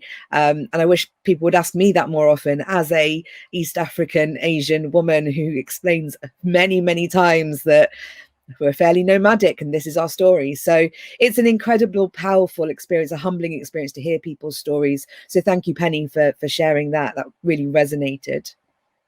And I'm just going to speak to some of the audience. Unfortunately, at diversity, equity and inclusion events, we do sometimes pick up some trolls. I don't think this is the space for you guys, okay? This is a positive conversation about diversity, equity and inclusion. Don't waste your time listening to us if you're not interested.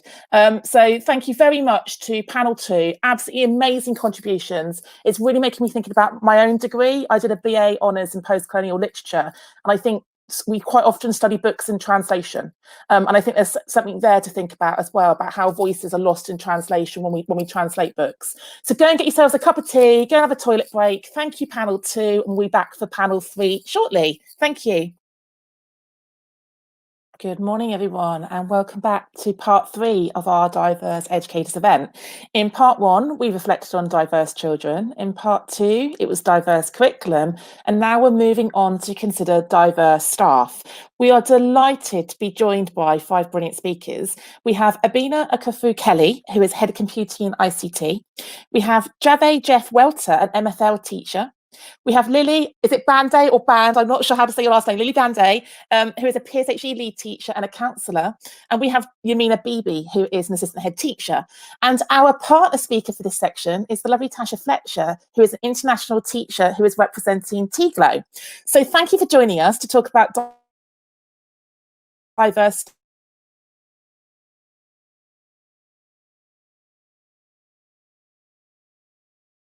If you unmute yourself, Abena, and dive right in.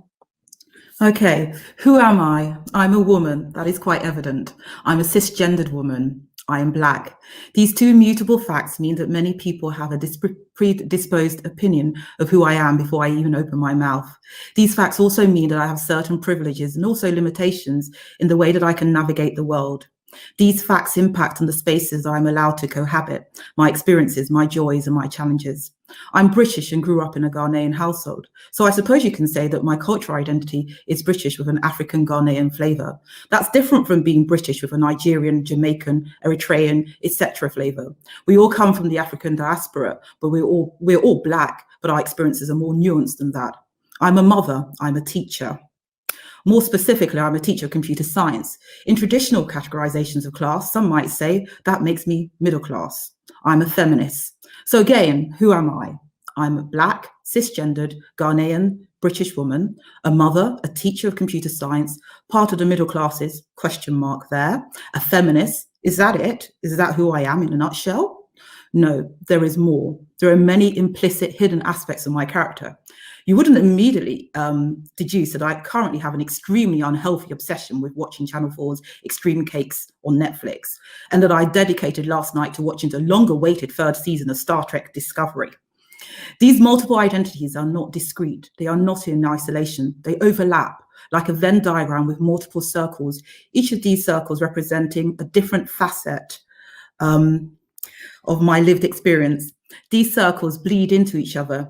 They intersect. Kimberly Crenshaw, an American law professor, civil rights activist and scholar, coined the word intersectionality in 1989. As Wiki says, quote, intersectionality is a theoretical framework for understanding how aspects of a person's social and political identity, e.g. gender, caste, sex, race, class, sexuality, religion, disability, physical appearance, height, for example, combine to create different modes of discrimination and privilege, unquote. Intersectionality is the frame in which I experience varying degrees of privilege and oppression within a dominant Western discourse. I do not exist in a vacuum. I cannot divorce myself from my constituent parts and talk about an isolated section of my identity. My thoughts and my actions are a culmination of all of my experiences. Intersectionality weaves through my life on a daily basis. I'm a counsellor and a Labour activist. Today, my fellow counsellors are involved in a welcoming event for asylum-seeking refugees who have been housed in local army barracks. There will be a police presence, and there is also talk of the attendance of far-right groups. I stand in solidarity with my colleagues, but I will not be there. First and foremost, because I'd already agreed to talk at this event. But even if I was not at this meeting, I would have been unlikely to attend. As a mother, I do not wish to possibly endanger my child. The intention is for a peaceful event, but that may not be the actual reality. As a teacher, I'm exhausted from a week of teaching and trying to do my best, irrespective of the additional measures that I have to carry out due to COVID. As a woman, I admit that I'm intimidated by the likelihood of being in a crowd and being jostled. As a Black person, I feared that slurs may be targeted my way.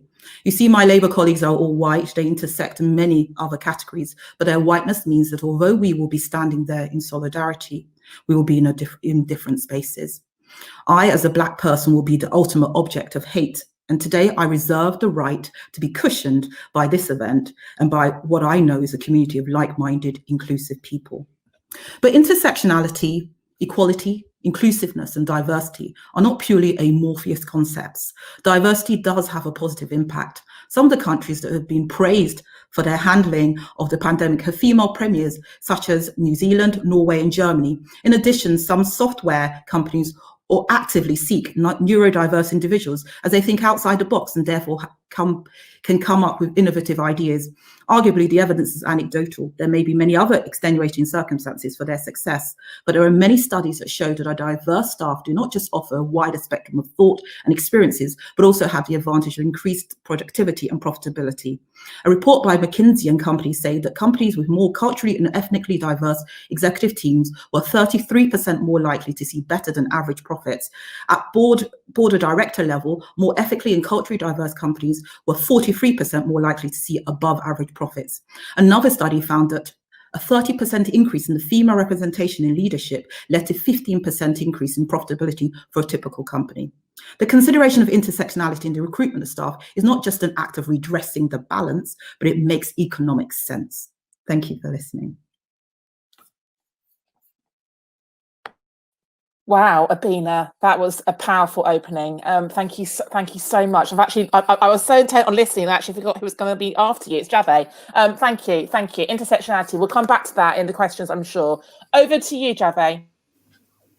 Thank you very much, Anna. Good morning, all. I'm Javay Welter, and I teach modern foreign languages in a large school in Birmingham. Thank you, Anna, for this opportunity. My focus is on diverse men in teaching, and I'll draw on my experiences and focus on the benefits of Black male teachers. The Department for Education highlighted that Black male teachers make 0.7% of teachers in England. 0.7. Remember that number? This is a phenomenal discussion and it needs to be heard.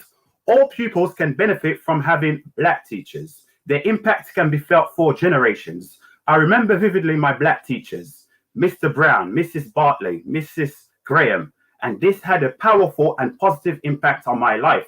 I could see what I wanted to be, and this was very empowering. I believed that it was possible to aspire, dream big, and also be a teacher. I became a teacher from being an EAL learner.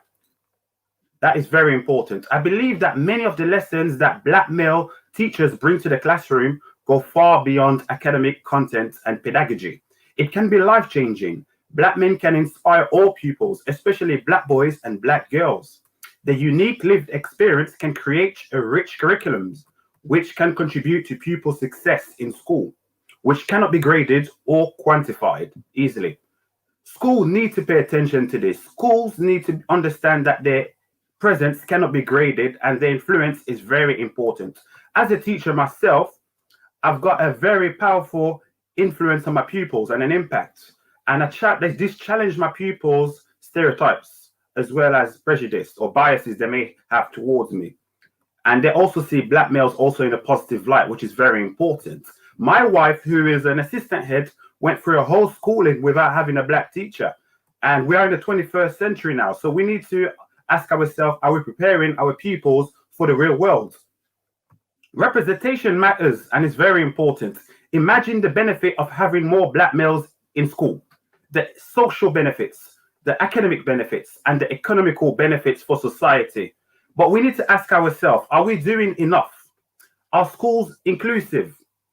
And one thing I like to say is some schools in England have never employed a Black male in their history as a teacher or mentor or TA.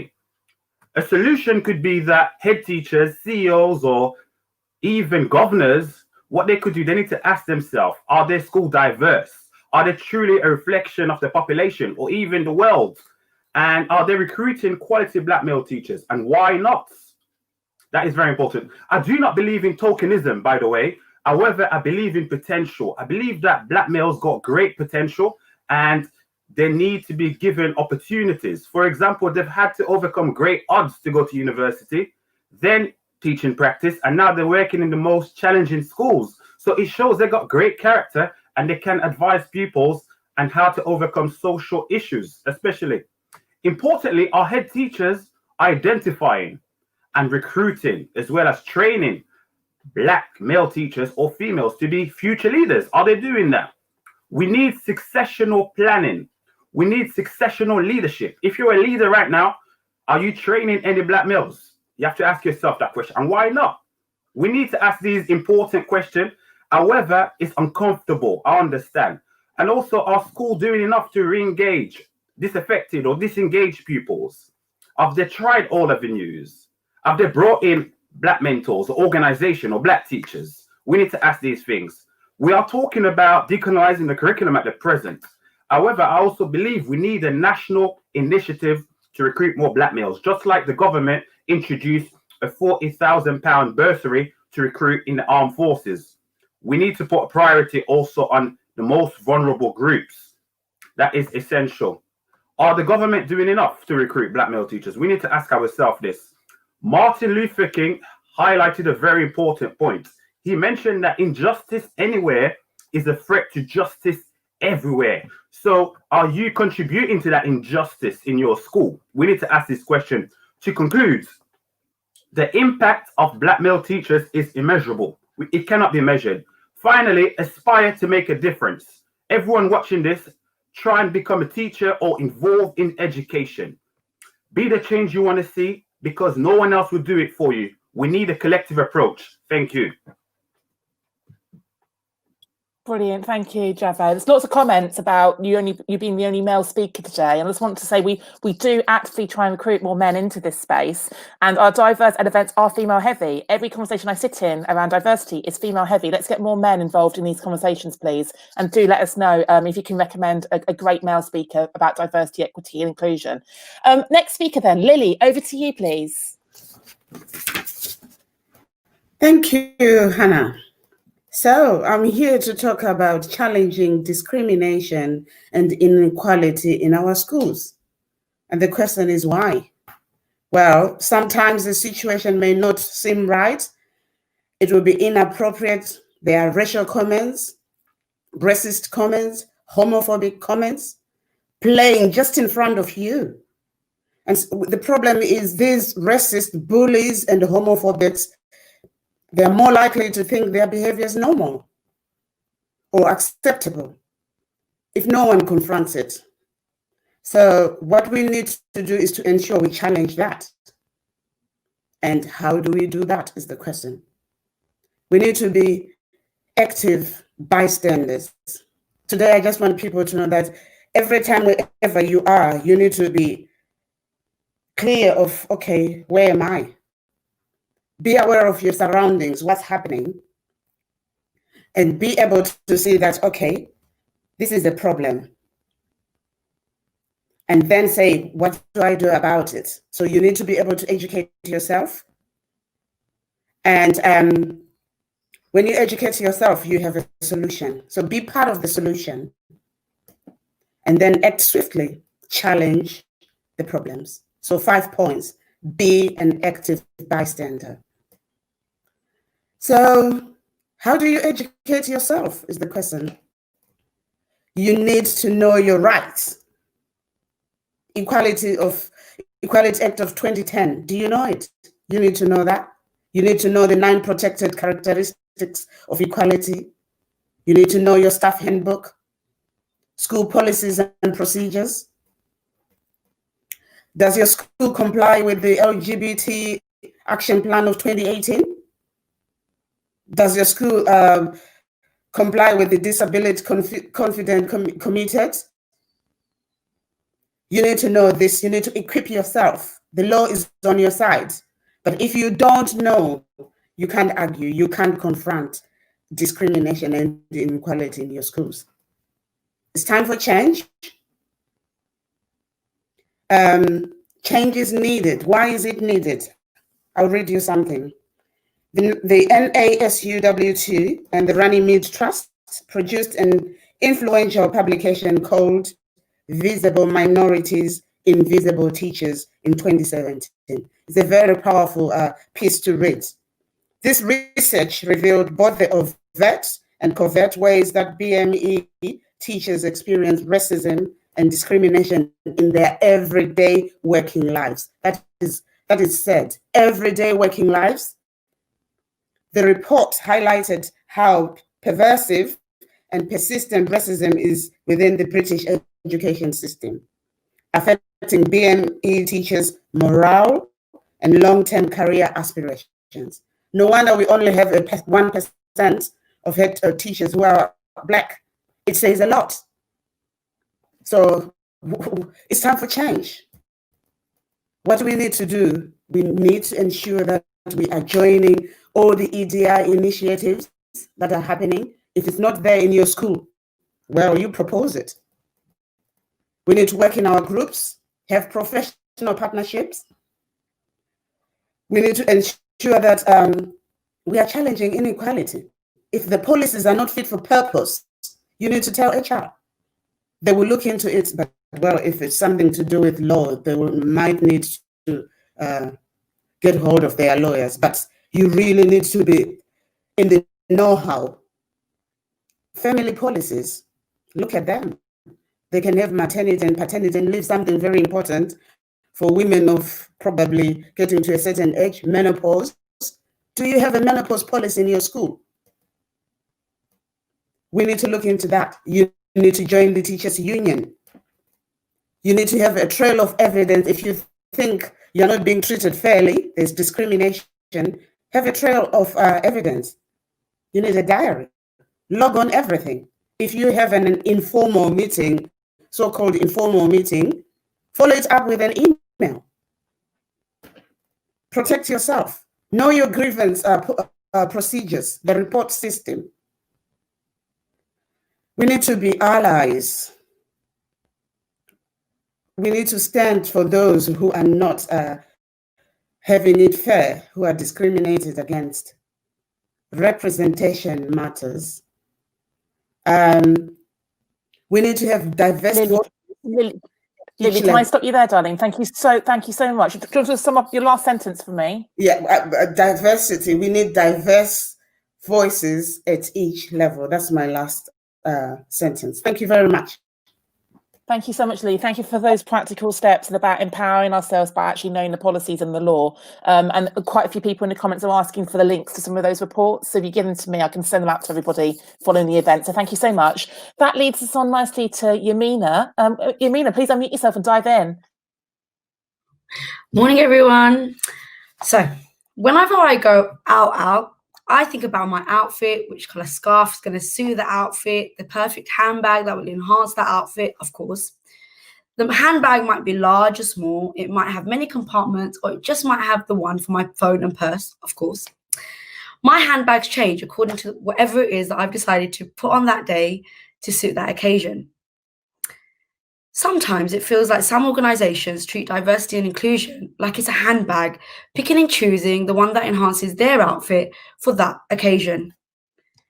Do we just pick the protected characteristic that suits us for that day, for that week, for that event? Or are we true inclusive allies for every community we say we represent? Are we committed to anti-discriminatory work in order to be the inclusive allies that we say we are? If so, how evident is this in every sphere of our organisation? As a visibly Muslim female leader, I have experienced workplaces where I have been one of a few Muslim women being represented at middle and senior leadership level. I have known organisations where SOT are made up of male and female heterosexual white leaders who claim to be inclusive allies, but each time there's a senior leadership role, it's the same person or same type of person that's represented and gets the job. Can we call ourselves truly inclusive allies if our leadership teams do not reflect the staff and students we lead and represent? Can we be allies if we do not stand shoulder to shoulder with all marginalised groups and communities and actively ensure their voices are heard and represented? Can we call ourselves inclusive allies if we only stand and advocate for the rights of one community over the rights of others? A few years ago, I realized the importance of inclusive allyship in the workplace when I had wonderful white allies advocating for my voice to be heard as a visibly Muslim British woman. I noticed its power when I had colleagues from different communities, such as the LGBT+ community, standing shoulder to shoulder with me and others from my community when I spoke about the Islamophobia and racism I'd faced, the way that I felt as a British Muslim woman in the workplace. I also noticed the power of inclusive allyship when I stood and spoke to my students at an assembly for LGBT Week alongside my colleague Nick Bentley from LGBT Ed about the power of intersectional and inclusive allyship. When a BAME student came to me and disclosed that they'd identified as non-binary, or all the other times students have disclosed that they are part of the LGBTQ community, for me, that told me that my presence there was powerful. And I realized then that the power of representation and inclusive allyship lied within me, that I could actually do something.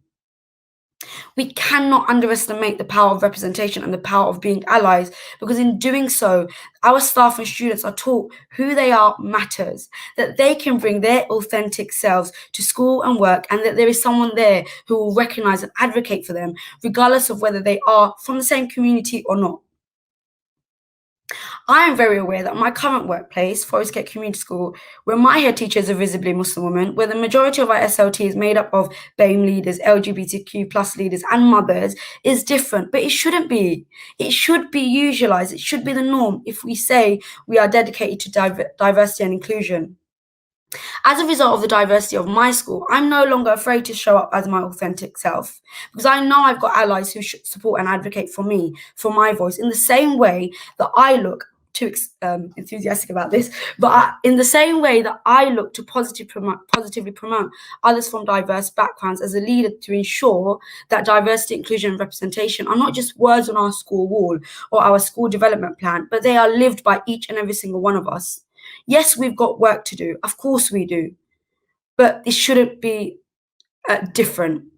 So we must actively promote and be held accountable for our anti-discriminatory work. So what can we do to ensure that allyship is not just another handbag we pick up when it matches our outfit? Number one, schools should provide coaching for all members of marginalised groups. Make that a priority so that they feel that they are being developed. I've benefited from it personally through BAME Ed and Women Ed. I want every organisation and every community leader to benefit from that too. Partake actively in anti-discriminatory work to ensure that and provide unconscious bias training for all staff regularly. Again, it's not just a handbag we pick and choose when it suits us. It should be a regular thing so that we are checking our own biases. And three, provide opportunities for underrepresented people from underrepresented groups to be seen and heard through assemblies, through events. Do not attend an event that has manuals only, please. And think about the curriculum. It's already been said in the previous panel, which was fantastic, by the way. But think about the curriculum and the way in which it represents every member of our community, especially marginalised groups. It is really important that we're celebrating success and not just reiterating the horrors of the past experiences that we've faced. We want to celebrate excellence in all of our communities. Thank you very much. Wow, Yamina, your notifications are going off, just to warn you, okay? You're getting a lot of love, and I know you were super nervous. Powerful, and the analogy, the metaphor's really, really strong there about the kind of the commitment to the work. And I think picking up from what Lily said about being upstanders, not bystanders, really, really, really powerful. Thank you so much. Last but not least then, the lovely Tasha. And let's see what your line's like today. And tell everyone where in the world you are, Tash, before you start talking as well. Okay, so hello everyone. My name is Tasha and I am coming to you all live from Tajikistan right now. So it's afternoon for me, and good morning to you all, wherever you are in the world. Good morning, good night, good afternoon.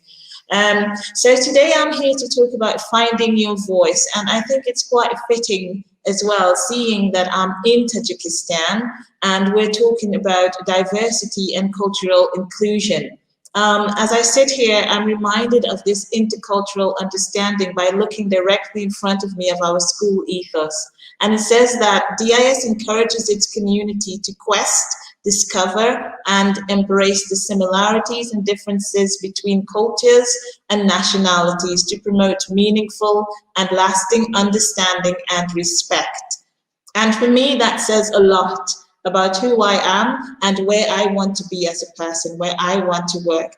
And I also think it is also a place for me to broaden my voice even more.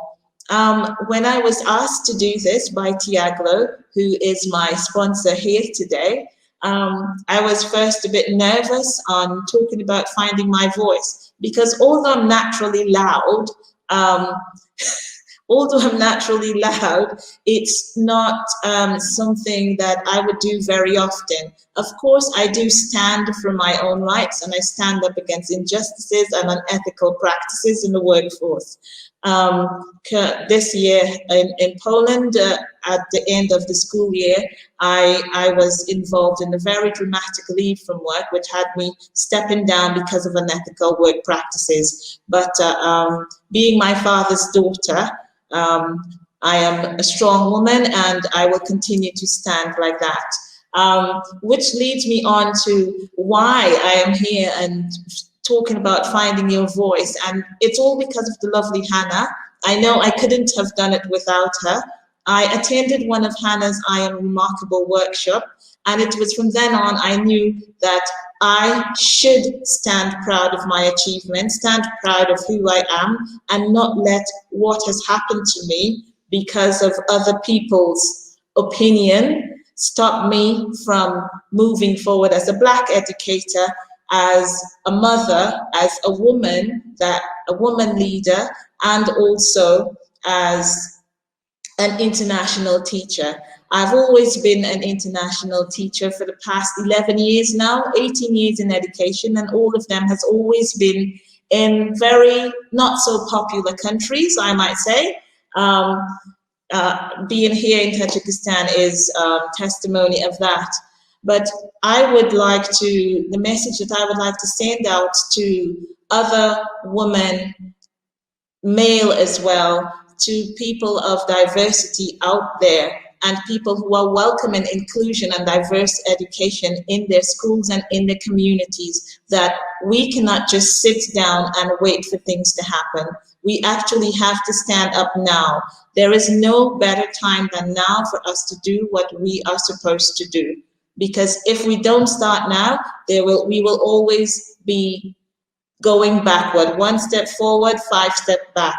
I saw something very interesting on LinkedIn the other day, where someone was talking about STEM and the importance that STEM is being put in, and the importance of STEM being placed in the curriculum for the future. But that person also mentioned, what about humanities? Because without humanities in our schools, then we are losing our culture, we are losing our history, we are taking all of these things away from our children, from our future leaders. And it is like Bob Marley also said, people without a past history and culture have no future. We have no future if we cannot remember our past. We do not want to remember our past for us to keep, oh, woe is me. That's not why we want to remember our past. We must remember our past so that we can have a future. So stand proud, let your voices be heard as educators, as mothers, as female leaders, as male leaders, and like Javay said, as Black male educators. We also want to see much more of them in our workforce. Our workforce cannot be diverse without the very presence of a diverse leadership, and it comes from males and females, which must push each other on. So thank you all very much, and thank you to Tiaglo once again for including me in this session. Thank you. Thank you. That was incredibly powerful. And thank you for joining us from so far afield. We know that diversity is a global conversation. And I think we're demonstrating here that actually that's definitely true. And the commitment is appreciated. We've got lots of really positive comments in the chat and lots of really appreciative voices. And a few questions have come through. So I'm going to start with, Abena, can I start with you? Because there was a question about being role models. So, you know, you often find if you are a person of colour or you represent the LGBT community, that you are the pioneer, you're the role model. How can we be role models without exhausting ourselves? How do we manage that balance? Because it can feel like a massive emotional burden. Can you speak to that? Yes, I mean, my partner is always going on at me about the fact that I say yes to everything. So every single weekend, there's always something on. I'm either protesting, I've got a meeting, I've got this, I've got that, because I see that it's so important. I know, as Yamina said, that you need to represent. If people do not see Black people, if they do not see Black males, if they do not see Muslim people, if they don't see LGBT people, they think they don't exist.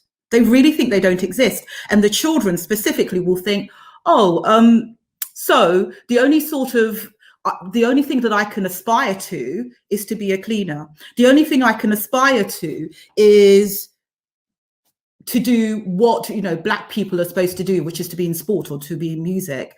I think obviously you as yourself have to be a role model, but again, as Yasmina said, or as Yamina said, we need allies as well. So if you bring those allies into the conversation as well, it doesn't always have to be you that's speaking out for the Black people, that's speaking up for the women, that's speaking up, because you have these allies who are educated allies. All these people who are watching Diverse Ed today, not all of them will intersect some of these oppressed groups.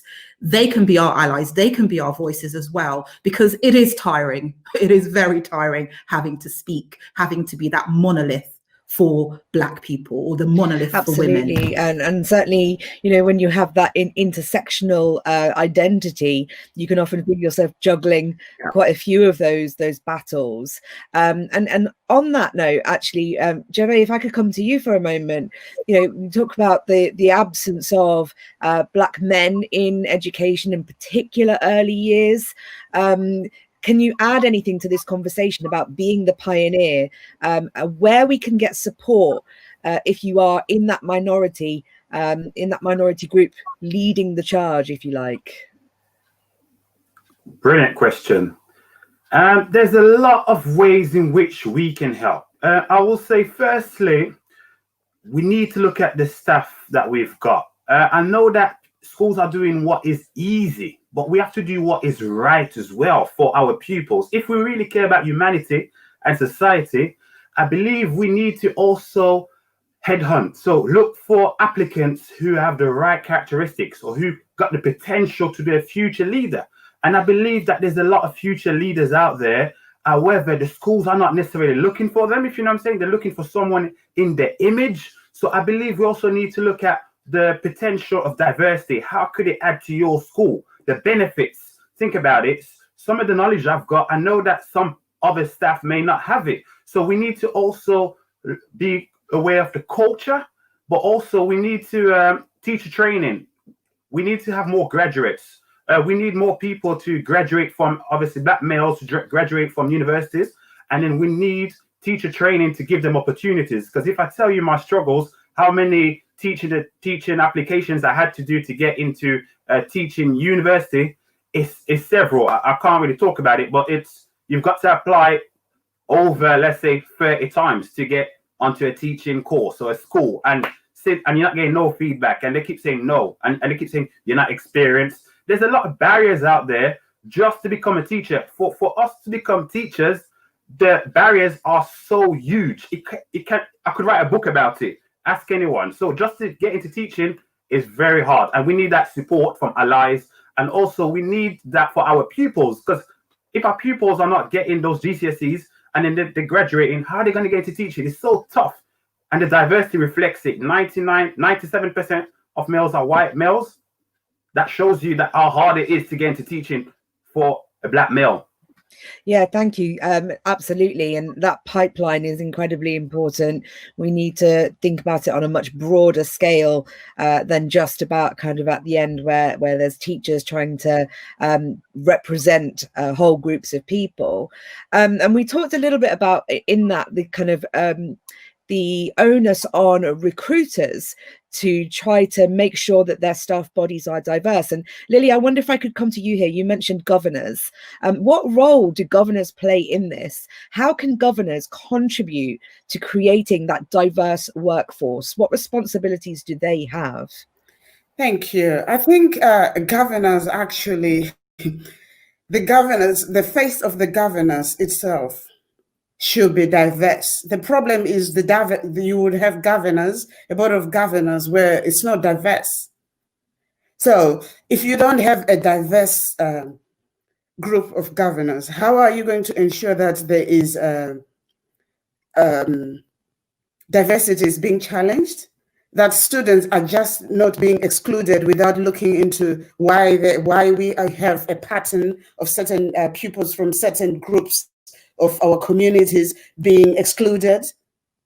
So when you have a diverse group of governors, because governors can actually bring head teachers to account. So we need to ensure that we have diverse head teachers and diverse governors. Everything, like I said, we need to have a voice of diversity at each level. So from the LSAs, learning support assistants, up to the governors of the school. Have I answered your question? Absolutely. No, I think it's incredibly important. There's lots of comments about responsibilities for governance, and Hannah's posted a bit of information about diverse ed and governance. So you can see that in the comments for you. We've had a question about collating examples of successful BAME leaders. Yamina, if I could come to you for a moment, as a successful BAME leader, where does one go about finding these role models, not just in schools, but are there places and people that we can go to try and create that bank of positive role models? Absolutely. There's so much out there. And I will say, for me, Twitter was transformational for my leadership and the way, what I was looking for, what I was seeking. And Women Ed, I know one of the campaigns for Women Ed, for example, I'm a Women Ed network lead.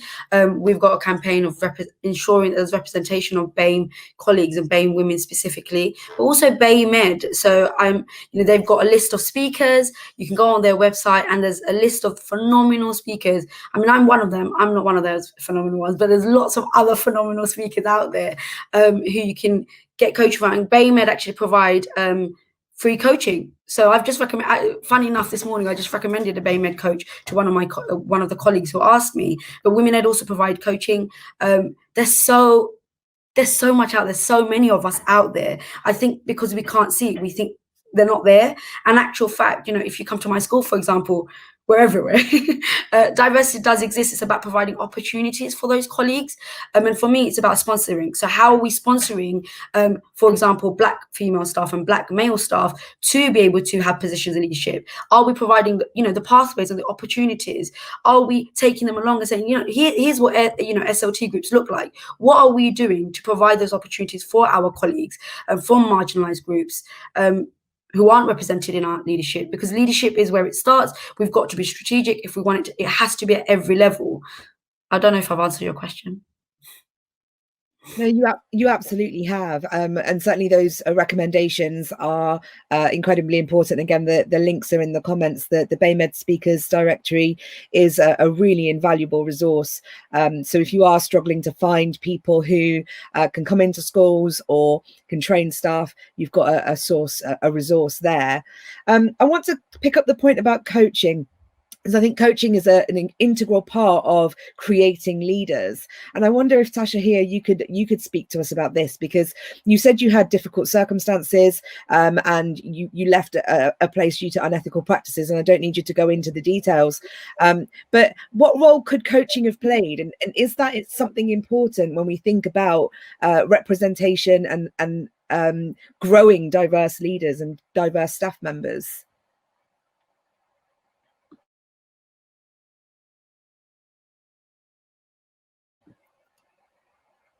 I think we may have lost our connection.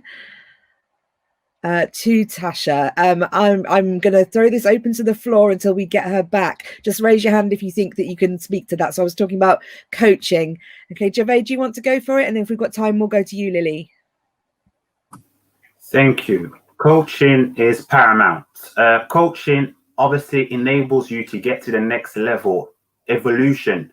Everyone needs to evolve. What's the point of one person evolving and the rest staying behind? So I believe that we need to coach our Black males and females, or even people from our global majority. So all backgrounds need coaching. There is no, if you're caring about people's success, you've got to care about your staff as well and coach them. But before you get into coaching, you need to also focus on also retaining them as well. There's a lack of retention. We say, okay, we employed one Black girl and that's it. That's not enough. It has to be a lifelong thing, not lip service or a race audit. We need a lifelong commitment for our future generations which are coming up now. So I believe it's a lifelong coaching, not just a one-off CPD. That's not enough. Fantastic. Thank you, Javay. We've got Tasha back. Tasha, did you hear the question or shall I repeat it? Yes, I did hear the question. Of Brilliant. course, being at the other side of the world has its positives and negatives, but here we are, so thankfully. Okay, yes, so I do agree that coaching has a lot to do with the positivity and hearing and raising your voice, finding your voice out there, because for me, my breakthrough moment was when I attended that I Am Remarkable workshop. It really, really, really gave me an aha moment and made me realize that sometimes all of the negativities that we can have outside or surrounding us in our workplace, in our home environment, or just normally passing people on the street, it does not have to define who you are. It's not what people call you, but it's what you answer to. And there are so much things that we have going for ourselves. And of course, it's not bragging if it's backed up by facts, isn't it? So we have all of these wonderful things coming from coaching. And I would advise anyone to please find a mentor that is positive for you, or who is in your field, or of course head on to one of the I Am Remarkable workshops. And as Yamina was saying as well, we have Women Ed as well. I recently spoke at one of our Women Ed unconference the other day, which was also mind-blowing for me on finding my voice. So coaching, I think, is, or I firmly believe so, not think. I believe that it plays a very, very big part of who you are and can develop into who we are in this world, and the part that we all have to play in supporting each other and helping us to grow. Thank you, Tasha, for that. Lily, did you have something to add on that? I saw you wave your hand. Oh, yeah, thank you. I just wanted to add on to say, with the coaching goes hand in hand with mentoring. I can actually advise people that you can ask your employers to have a mentor. That will empower you. And mentoring at the moment, there is the reverse program mentoring. I don't know whether people have heard of that, where you have the mentor becoming the mentee. That actually opens doors for both the mentor and the mentee. So I would actually say mentoring is very important. And for that to happen, there is need for schools to actually review everything, their systems, to ensure their systems can actually support that, the coaching and the mentoring. That's what I wanted to add in. Thank you. Thank you, Lily. And just a final point, Yamina, I was going to ask you a question, but did you have a response to that as well? I was just going to say, I think it's so important for schools to provide that coaching. In the schools that I've worked in and in the current school that I'm working in, we're actually providing that coaching program. It's going to be embedded in my current school. We're going rolling it out, and we've trained coaches, and then they're going to be deployed so that all members of staff are provided with that coaching. Nobody should have to pay for coaching, is my belief. We should be able to provide that as a school, and I think it's really important that we do that. Absolutely. The question I was going to ask you, and it's come up a couple of times in the comments, is about allyship. And you talked about your work being an ally ally for the LGBT movement and working with Nick Bentley. And the question from Jane is, what steps should we be taking to become those allies, particularly when we're talking about LGBT issues, because I think people consider, especially globally, to be kind of a thornier issue to deal with. Maybe talk to us about your experience and the process you've been through. I think it was about educating myself. It was a diverse ed event. I think it was Sean Delaney, and I attended his diverse ed event. It was brilliant because he talked about it from human rights perspective. And that was really transformational for me. And it was about education. For me, it was about educating myself because I didn't know much about it, to be honest. And I've got to be really honest about my ignorance. So I educated myself. I spoke to my colleagues who are part of the LGBTQ community, asked what I could do, and talked about how, and I know that my role here is really powerful. I'm very aware of that. And actually being aware of the power that we have as individuals to represent all marginalized communities, including the LGBTQ plus community, because that intersectionality doesn't go away, and a lot of our students aren't represented in those forums, and they're not represented in schools. And are we educating ourselves to take those steps forward? Definitely, speak to colleagues in schools, educate ourselves. There's so much out there now. LGBT Ed is doing fantastic work alongside, Women Ed, BAME Ed, and Disability Ed, all these organizations, which I remember being launched at the first Diverse Ed conference, and it was one of the most transformational events I ever attended, and it still stays with me. And I went with Nick, and I went with a couple of my other colleagues, and yeah, it's definitely changed my practice and the way in which I do things and I lead, I hope. Thank you, and you certainly do. Right, over to you, Hannah, to wrap us up. Thank you, everyone. Amazing input. Great questions, Benny, and responses. Thank you so much. We've covered quite a lot in 40 minutes. I just wanted to spotlight some of our diverse ed partnerships because we see ourselves as like the kind of the glue to join up some of the dots of the things that are happening. And there's lots of comments about kind of the top of the system and the bottom of the system. So if we think about governors, first of all, we are working collaboratively with all of the key stakeholder organisations to put together a series of webinars, totally free, to tackle not only governance, but also trustee boards, because we know that it gets whiter and maler the more senior we get. So there's a piece of work there where we're all working together. Similarly to that, we're working with Nazbit and Yuset about ITTE. There's some interesting comments coming through, to your point, Javay, about we know that we have a disproportionate number of Black men applying for ITTE to who's been offered places. So yes, we've got a gap in the pipeline of the applicants not there, but when they do apply, they don't get the offers either. But Nazbit and Yuset are working really intentionally with us on that.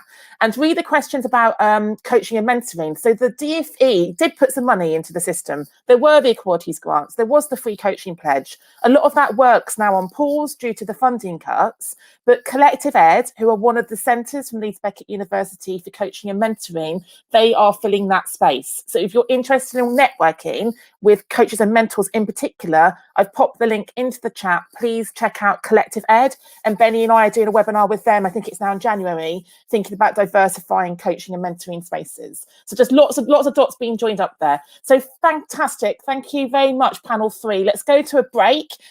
Toilet, tea, lie down, go check your notifications, and we'll see you for the final part at 12 o'clock. Thank you very much, guys. Cheers. Okay, and welcome back to our final part of this morning's sessions. It's been amazing so far, and I'm sure our last few panelists will live up to that as well. So, to talk about diverse schools, we have the following guests. I'd like to introduce Andrew Moffat first, who I have to say a very special thank you to. He stepped in last minute for our speaker, Anjum, who was actually with us and not feeling very well. But then welcome and get well soon, Anjum. But thank you, Andrew, for stepping in to do that. Andrew is a personal development lead for Amardeep. And with Andrew today, we have Ebanie Xavier-Cope, who is a Year 6 teacher and a Key Stage 2 lead. Welcome, Ebanie. We have Jared Cawley, who is an international teacher. Welcome, Jared. And we have Sajid Gulzar, who is a CEO and is the recipient of an OBE. And our partner speaker today is from Leeds Beckett University's Centre for Race, Ethnicity and Decolonisation. We have Professor Vinnie Lander. So without further ado, we're going to go straight in. Andrew, we have you starting off talking about No Outsiders. Please do go ahead. Okay, hello everyone. And first of all, get well soon, Anjum. So I'm going to start by reading a piece of work from a child in my school this week. Actually, this is done by taught by an NQT. It wasn't a No Outsiders lesson, but it shows how No Outsiders is a thread throughout the school and is brought in. So it's a lesson about segregation, and it's a Year 5 class. And the child wrote what I think about segregation. She wrote, it could have been a he actually, I'm not sure. The child wrote, "We believe that segregation is bad because people decided to make schools like that. They don't understand about diversity. It's okay to be different. I think being different is more than okay, because if everyone was the same, it would be very boring.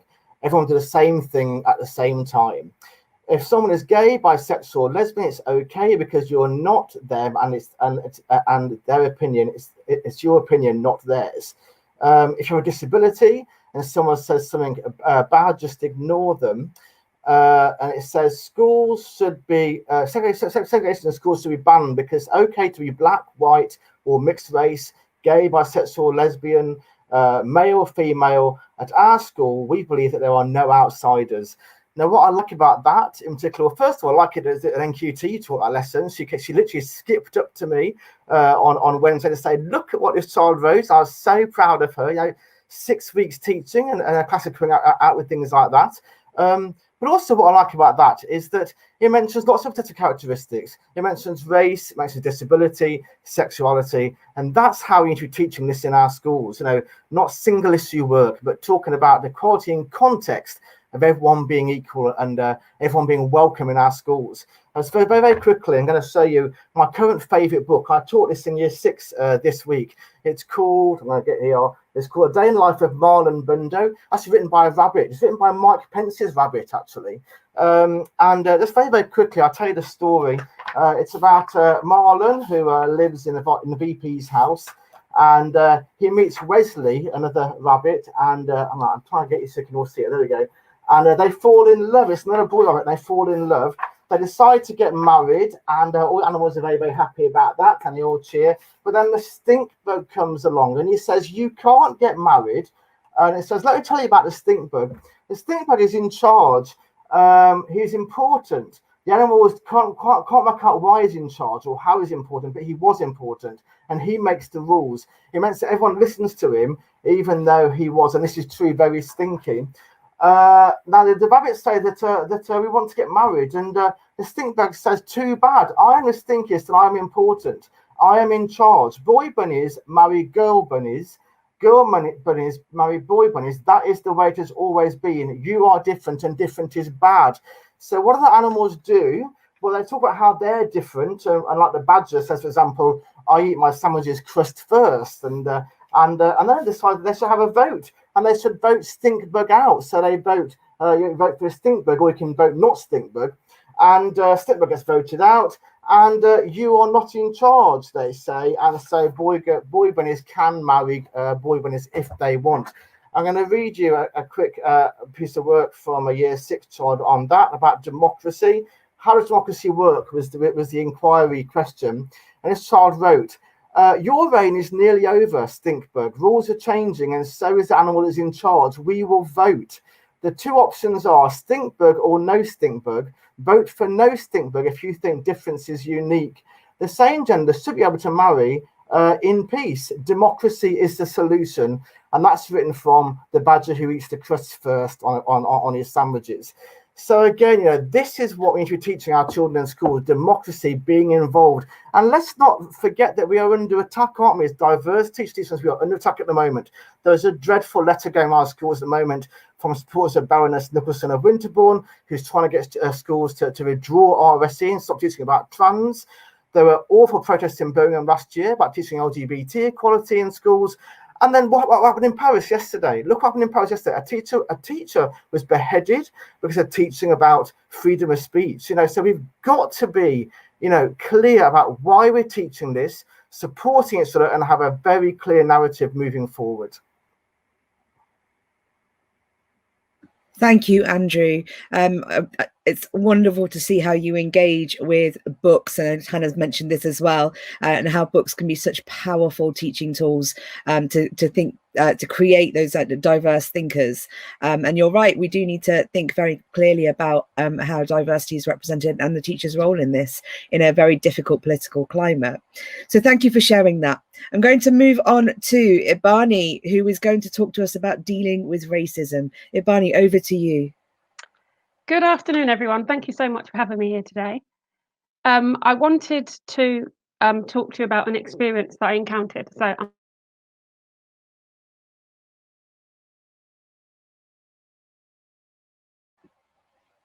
think we may have temporarily lost Ebanie. Just going to give it a second.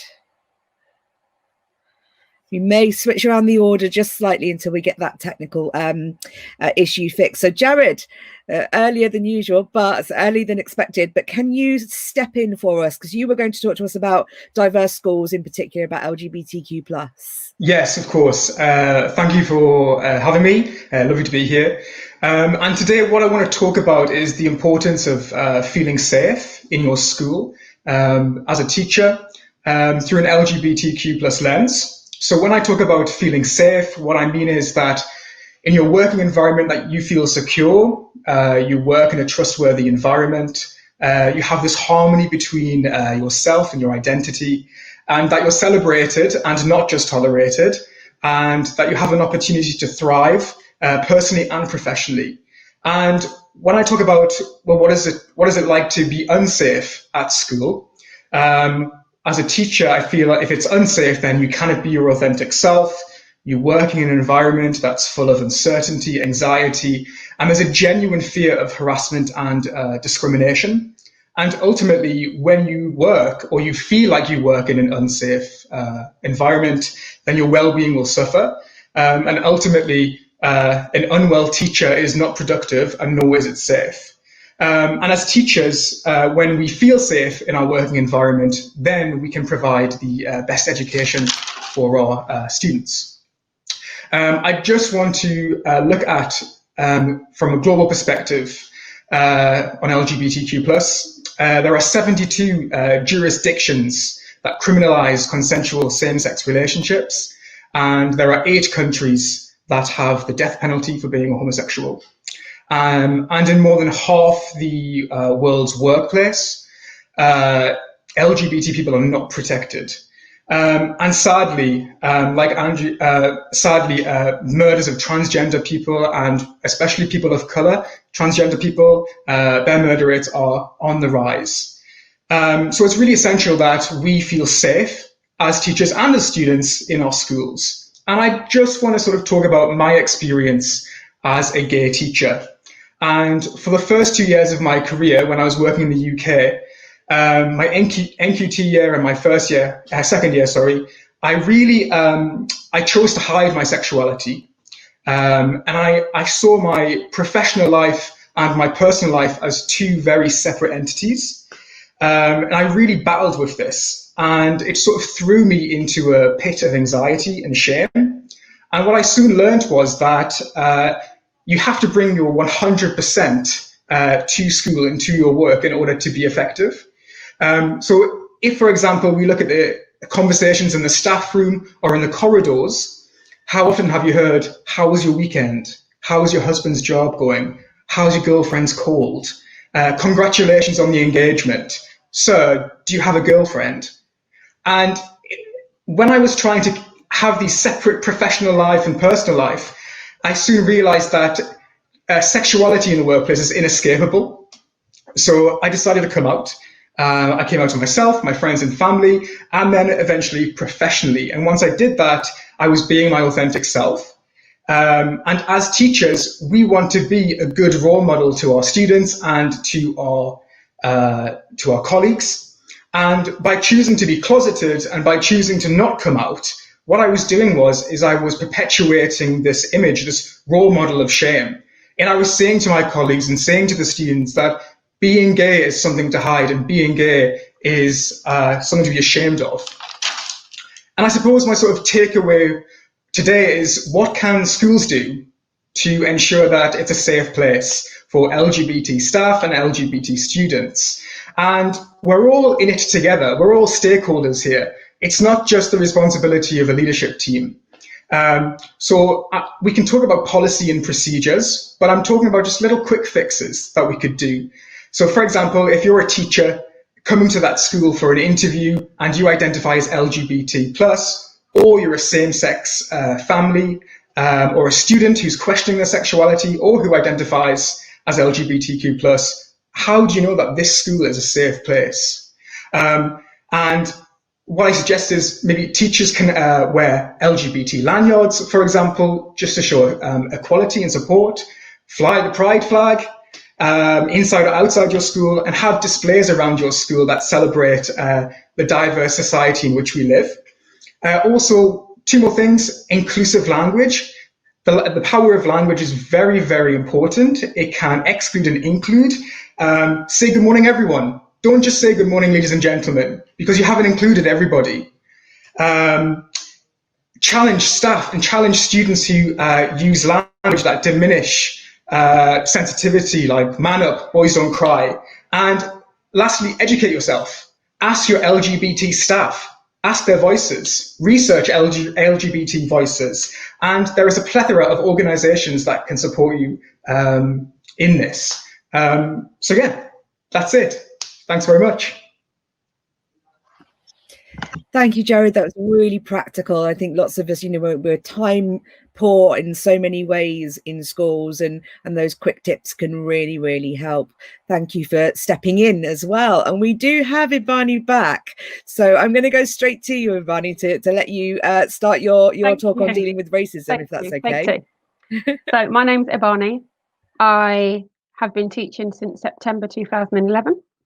I initially qualified as a music teacher before moving to teaching primary full-time in September 2016. I was born and raised in South London, but I've spent most of my teaching career in Kent schools. I'm going to talk to you today about racism in education, but from my perspective. I'm yet to be able to talk about this without becoming quite emotional.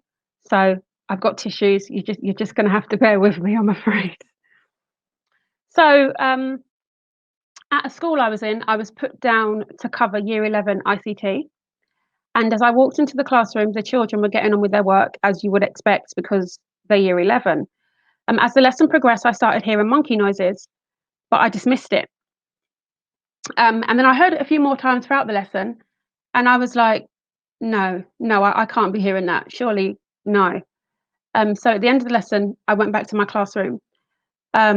Later on that day, I had my tutor group, and it's vertical tutoring. So I had some Year 7s all the way up to Year 11s. And one of my Year 11 girls was in that ICT class, and we were just talking about the lesson. And I said, I thought I heard monkey noises in the lesson today. And she went, yeah, they do that. They do that to the black maths teacher all the time. And I was like, right, okay. Made me furious. So I emailed the necessary staff. But nothing happened. No one did anything about it. I didn't hear anything back. But I wasn't going to give up. And I knew that I had to fight in order for something to get done. Otherwise, they'll just brush it all underneath the rug. So a few days later, I was back with the girl in my tutor group. She was talking to me about the boys from the ICT class. And she said, they were talking about you today and they kept calling you her. And I said, actually, her name's Miss Cope. Well, my surname is Xavier-Cope, but the children at that school, they couldn't say Xavier. So I was like, okay, Miss Cope. And the boys' response was more like Miss Coon. And I couldn't hide the feeling that I felt. So I walked out of my tutor group. I literally just left the children and I walked out, and around the corner was the head of performing arts. And I asked her to cover my tutor group. And I went to the office and I demanded to speak to a member of SLT. And the office manager, she sent me to the assistant head. When I went to the assistant head office and I broke down and I spoke to her, she said, what are you talking about? I don't know anything about this. So I said, well, I've been in contact with the school, and I named the staff. And I said, clearly the school don't want to do something about it. If you don't want to do something about it, that's fine. Let me know and I will make a phone call and I will get it dealt with my way. and they went, oh, no, no, no, we can't have that. We can't have that. And that is when things started to happen. I wasn't invited to any meetings. I wasn't told of anything that was happening. They made it like I was the one that was making a big deal out of it. I'd never received an apology. I didn't know anything that was happening. I did know that the boys got excluded. Their sixth form place was taken away from them. So then they had to go to a sixth form elsewhere. But the experience, as horrific as it was for me at the time, it really pushed me to do something positive with it. So I did my first ever Black History Month project, and it was in that same school I did my first one. They gave me a budget so I could hire in Caribbean caterers. I did an event after school. It was successful. I had people coming in to support me. I had people coming to tell me thank you. The head teacher came in, she had a look, she thought it was great. So there were over 1,000 children at this school, but about 13 of them were Black or mixed race. And I had those children do whole school assemblies talking about their heritage, just to kind of educate their peers and the people around them. Since that, I have led Black History Month projects in every single school I've been in. I make it my duty to lead it. The incident pushed me to educate others on Black people and on our history. And to me, that's my bit of dealing with racism in education. But as I was going through all of this, I realized that I couldn't find any support from like outside agencies. Yes, I could call my union, which we should all do, because that's why they're there. They're there to support us. So I created the Black Kent Teachers Alliance, which is a support network for Black teachers in Kent. And it doesn't just deal with racism, but it just deals with any sort of support that we may need, because sometimes we may need a boost from each other. Sometimes you may be in a school where you're the only Black teacher in that school, and you may need support from other Black teachers because you can't get it in your place of work. So that's what it's about. But I was looking this morning at the statistics, and it said that there are 96.5% of head teachers in Britain are white, and 1% of head teachers in Britain are Black, and 93.9% are white deputy heads, and 1.6% are Black deputy heads.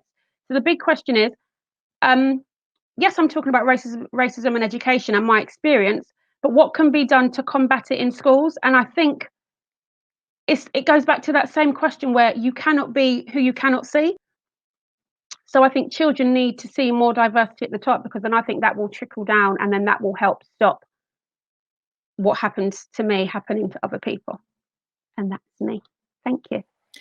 Thank you, Ebanie. Honestly, to hear that story just reminds me, all of us, how important it is to remember that this isn't a historical issue, that this is still an issue in schools today. And we have all been profoundly affected by what you've told us. It's horrific. But how amazing and inspiring that you've gone on to do something so positive, and that, people can seek your experience and know that it does get better. And we can have some agency when something bad like that happens. Thank you so much for sharing that. Okay, so next on our list, we have Sajid Gulzar. Sajid, you are here to talk about talent management in schools. So over to you. Hi, good afternoon, everybody. So it's a really, really interesting topic, this, in terms of diverse ed. And a few years ago, myself and my senior team kind of sat down and did a bit of soul searching, because we hadn't really thought about diversity in terms of talent management or opportunities. And when we reflected on that, we realized that it was something that we in our organization had taken for granted. And when we started looking at our approach, our systems, our processes, what we realized was that actually, we've got this vision that we want all of our children to receive a world-class education, and what we've always tried to do is to ensure that if you want this world-class education, you need to have world-class staff, and in order to have world-class staff, you need to have a culture that really ensures that there's a set of values that are being promoted, that are being lived by. And part of that culture is about valuing everybody. Part of that culture is about people, regardless of background, being able to see themselves as being successful in that organization. Part of that culture is cultural literacy of the staff, of the leadership in particular, of awareness of the lives of the children, of the staff. And as colleagues here have already said, it's about people being able to be their authentic selves. And it was a really positive experience for us because actually we realized that was us. That although at one level we'd taken it for granted, on another level we were quite clearly, and still are quite clearly, an organization where we have that culture, where if you are going to manage your talent effectively, that's got to be about talent. That's got to be about opportunities for everybody, regardless of race, color, creed, etc., etc.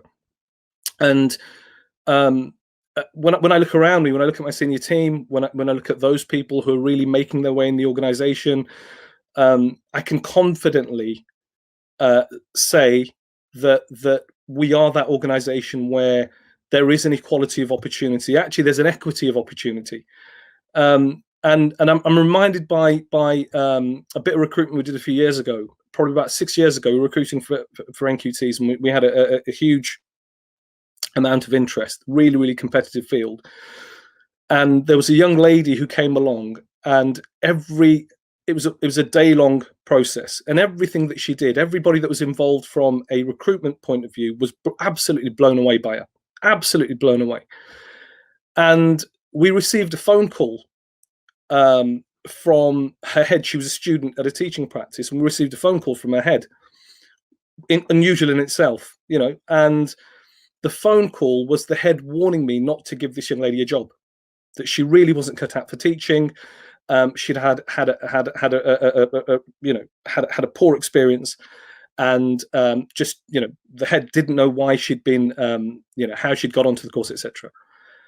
And we kind of went with our impression. You know, we were confident in our ability to identify potential and talent and so on and so forth, and we gave her the job. And 6 years later, she's thriving. She's been one of the best appointments that we've ever made. Now, interestingly, she wasn't white, and I'm assuming, it's an assumption, I didn't find out, but I've got a feeling that the community that within which she was working, the school that she was working, was predominantly white. And I'm not going to make any assumptions beyond that. We can all make our own assumptions. But that taught me something, taught me quite a profound lesson. And that was, we've really got to back ourselves in how we go about identifying talent and how we go about promoting talent. And the other thing about talent management is not just creating those opportunities for people to demonstrate what latent talent they have, but actually really clear, thought out, systematic development for those people. And that exists in our organization at every level, you know. So we are very open about the conversations that we have about the future, about people's aspirations, about how we're going to help them to get them, how we're going to help to get them there. And that's a very open and transparent conversation. And I think that's another really clear element of talent management, that communication, that transparency, talking about aspiration, talking about goals, and being very honest with people about their abilities and what they need to develop in order to get there. And it's also about not shutting people down and saying, I don't think you can. It's about having the conversation of, okay, well, how are we going to get you there? And then they've got a responsibility as much as the organization in terms of contributing to that. So I think talent management is a multifaceted, multi-layered thing, but it's very much about having a very clear vision and then having a robust and rich culture that enables people to reach their potential. Thank you for sharing that, Sajid. It's incredibly important to talk about talent management. I'm always reminded of the story of hand sanitizers, you know, automated hand sanitizer machines. On a very basic level, having that diversity of workforce can really make a real difference to the output that they're aiming for. No no ethnic minority staff on a hand sanitizing machine meant that it was only tested out on white skin and wouldn't work on Asian skin or black skin, which I imagine put a dent in the profits. So thank you for sharing that. Last but not least, we have Professor Vinnie Lander from Leeds Beckett University. Vinnie, over to you, please. Thanks, Benny. Thanks, Hannah, for inviting me, and good afternoon, everybody. We're now into afternoon. So I want to talk about race and racism in diverse schools. And of course, all schools are diverse in some kind of way or another, whether it's class, obviously gender, race, sexuality and disability. And what I want to do is talk about four things. I want to talk about how race presents itself in schools, the no problem here syndrome, which Ebanie has quite clearly illustrated for us in her very moving example, moving beyond the status quo, and then the responsibility of ethnically diverse schools. So regardless of the geographical context, how does race present itself in your school? Is there a prevailing attitude in some schools that we don't have a problem here because we don't have many Black, Asian or minority ethnic children, so therefore there's no problem here? I use that phrase, no problem here, borrowed from the book title of my late ex-colleague, Professor Chris Skane, formerly from the University of Chichester, and his subsequent books were entitled Still No Problem Here and We're All White, Thanks. So in the title of his three books, it's clear that at some point we have to make some inroads, particularly in terms of schools that are in predominantly white areas, in terms of looking at race. So schools can't assume that they're immune or don't have to consider race or racism in their school because they may be in a, I don't know, leafy middle class white area or in perhaps in a rural location. I would argue that you don't need the presence of Black and brown students or staff for racism to prevail. And secondly, that schools who think there's no problem here are precisely the ones that need to do the most work on race and racism to better prepare their youngsters to live, to work in, and to engage with people regardless of their colour or other aspects of diversity.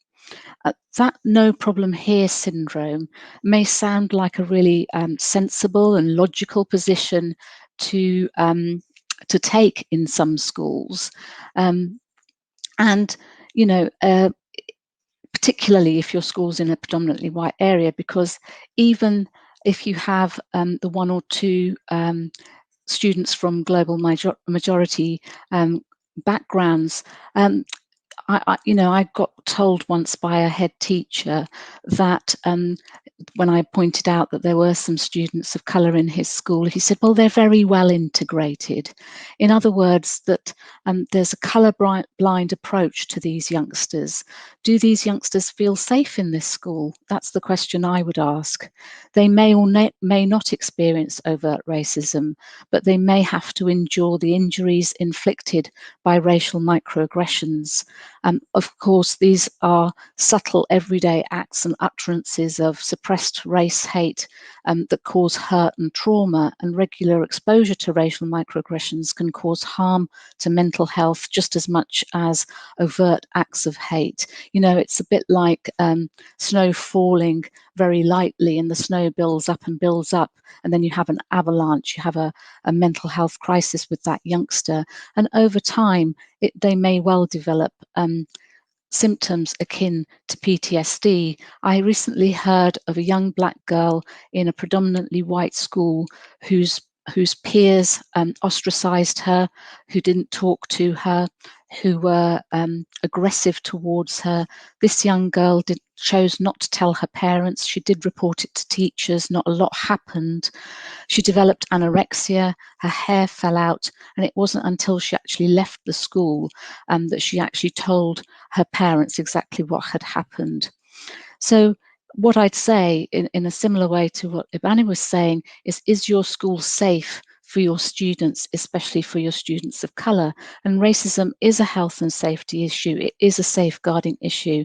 And to maintain a no problem here position merely maintains the status quo, which benefits those from the hegemonic majority, and actually it leaves extant the complicity which perpetuates existing racial hierarchies, sustaining the symbolic violence inherent in our particular system.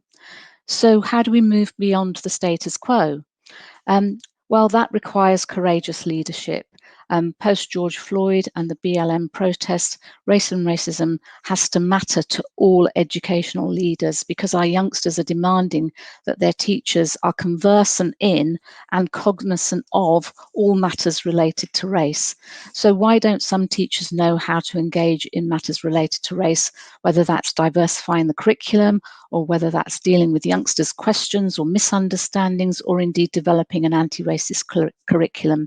We have to educate, or particularly our teachers, our trainee teachers, to be race cognizant. The teacher workforce is approximately 86% white. Teachers need to understand how and why race is important, particularly if you're from the white majority. They need to have the knowledge and understanding to navigate race and racism in diverse schools or non-diverse schools when it comes to race. So they need to know how their position as a white teacher holds inherent power and privilege, and this in turn determines really their position to race. We have to develop a racial literacy, a capacity to understand the way in which race and racism work in education. Our teachers have to have the language skills and the confidence to engage in these matters and not talk about there's no problem here. And I think racial literacy is actually everybody's responsibility, and it's an ongoing process of learning and unlearning, just as any element of equality is a constant journey. It's always a work in progress. And if you're interested in the work of the Centre for Race, Education and Decoloniality at Leeds Beckett University, and if you're particularly interested in the work that we do, please have a look at our website. But also, if you want to start your school on that anti-racist journey, we have put together an anti-racist school award. And if you're interested, please do email us on CRED, that's CRED, at leedsbeckett.ac.uk. Thanks very much. Thank you, Professor Lander. That was really interesting. I like the idea of the process of learning and unlearning. So thank you for sharing your thoughts. I'm going to hand back over to Hannah now, who should be fielding some of our questions. Yeah, thank you all. Powerful inputs. And Ebanie, well done for sharing that deeply traumatic experience without crying. Very proud of you. And thank you, because I think it shocked a lot of the viewers and listeners who perhaps are a little bit cushioned and don't realise that this still happens. So I think the golden thread for me from everything you've all said is about safety and how we can create safe spaces, how can we make our schools safe physically, emotionally, psychologically, for every single stakeholder in those school environments. So Ebanie, from a practical point of view, there's lots of interest in the project you put together as a result of your own experience. Could you speak a little bit more about what that Black History Month project looked like, and perhaps signpost how people can find out more? Do you want me to talk about my initial Black History Month project, or the ones that I've been doing? A little bit about whichever one every year. Whichever you want to spotlight, about how you got going, maybe. Okay, so the initial one that I did at the school where I had the incident, I just went to my head teacher and I said, I said, it's Black History Month, how do we celebrate it? And she said, oh, we don't. And I said, okay, well, I think we should. And she said, okay, put together something for me and then come back and see me. So I put together, I had to do like a proposal about what I wanted to do, why I wanted to do it, if I'll need any money, how much money would I need from the budget, and all this kind of stuff. And I have a friend from church who is a caterer. So I spoke to her and I said, I need you to do some catering for my school, but I've got a budget, so makes rates. And so we sat down and she gave me how much it would cost, and I said, okay. and I took it back to my head teacher with her price and everything that I wanted to do, and they let me do the go ahead. And because at the time I was a music teacher, I did so I was doing about different music, different genres of music, different singers, different artists, different musicians. We spoke about the different islands in the Caribbean and some of the food and some of the instruments that originate from there. And one of the girls at the school, we had some steel pans. We had a whole steel pan set. And she was like, my granddad made those. And I said, are you sure? And she said, yeah. So we found out that her granddad actually made the school steel band. So then she was one of the children who then did the assembly on her family history, being from Trinidad, and just letting everyone know about her family. And that's literally how it all came about. I love that, because I think we quite often forget about our parents and carers and grandparents within our communities. And I know in a lot of US schools, they have days where they bring the kind of the community in. And I think that's an untapped resource perhaps for our schools sometimes. And coming to you, Jad, like I'm interested in the fact that, and I'm sorry, I had a delivery man knocking on my door and I missed some of your input. But as an international teacher, I know you're in the Netherlands. Has your experience been different teaching in international context to teaching in the UK? In terms of curriculum, you mean? In terms of in diversity, terms of curriculum, you mean? Inclusion, Yeah. And the kind of... Yeah. Well, really, before I moved to the Netherlands, I entered this international school, and all of a sudden, I'm surrounded by 80 nationalities plus, families from all over the globe, and I'm teaching in my classroom, and children can speak 5-6 languages each, and it's just phenomenal. It's just this really rich, diverse environment that you're in. And can you hear me? Yeah. So yes, it's a really rich, diverse environment that you're teaching in, and it's really inspiring to be part of.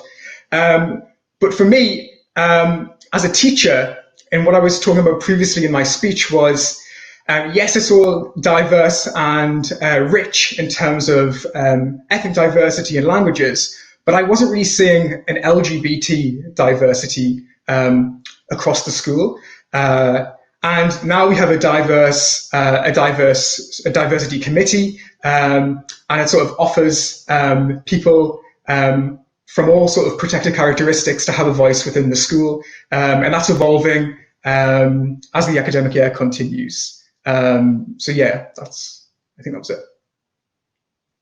Thank you, Jared. You had a slight delay, but I got all your answers, so thank you very much. And swinging back to you, Andrew, I mean, if you want to just have an opportunity to spotlight the No Outsiders campaign, and I love the way you lead with books and thinking about the library being at the centre of how we diversify our schools and diversify our curriculum. Would you like to speak to that for me, please? Yeah, actually, first of all, I want to ignore that question and come back to Ebanie with her what she talked about. I think it's really important, and full respect to you for continuing to teach after that experience, absolutely horrific experience. But I think it highlights the really important of allies, because why is it you that's got to deal with that? You know, and it reminds me of only 2 weeks ago, a good friend of mine moved to a secondary school, for a primary school, and he told me literally 2 weeks ago about that he's gay, and he has been called gay in a corridor. Children shouting down the corridor to him homophobic abuse. Not often, but it's happened. And the school's response to him was, yeah, feel free to challenge that. You know, which is completely unacceptable, isn't it? Because it's about the school challenging that, and the school being absolutely clear that language, alongside racist language, you know, it is not acceptable, and here's what we're doing about it in our school. You know, our ethos is this, and I think allies are so important. You know, we can't do this by ourselves. It shouldn't be the black teacher that sorts out racism and the gay teacher that sorts out LGBT stuff. You know, it's going to be allies working together. So just very quickly back to your question, Hannah, about the library. Yeah, absolutely, it's so important. And representation, I think, is the key, isn't it? You know, we've got to find books where where pupils can see themselves. It's all about people seeing themselves in their books. I did a talk in a Sikh school start of term in Coventry, and the deputy head there talked about how when she was growing up and reading and learning to read, she was put off by reading because in all the books that she looked at, you know, this is in the 1970s, there were no Asian characters. And she couldn't see herself in those books, and she said that she feels like it's almost stunted her love of reading.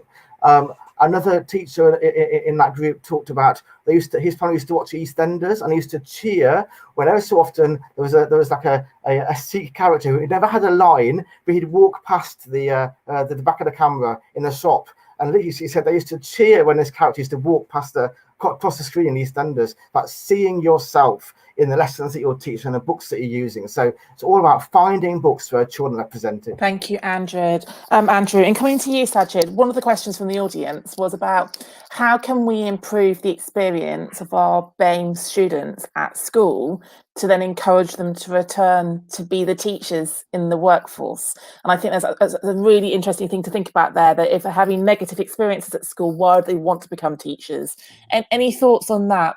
Yeah, the late great Muhammad Ali said, if my mind can conceive it, my heart can believe it, and then I can achieve it. And that's what it's about. It's about our children. The majority of our children in 4 of our schools are from Black and minority ethnic backgrounds, predominantly South Asian families, 3rd, 4th generation immigrants.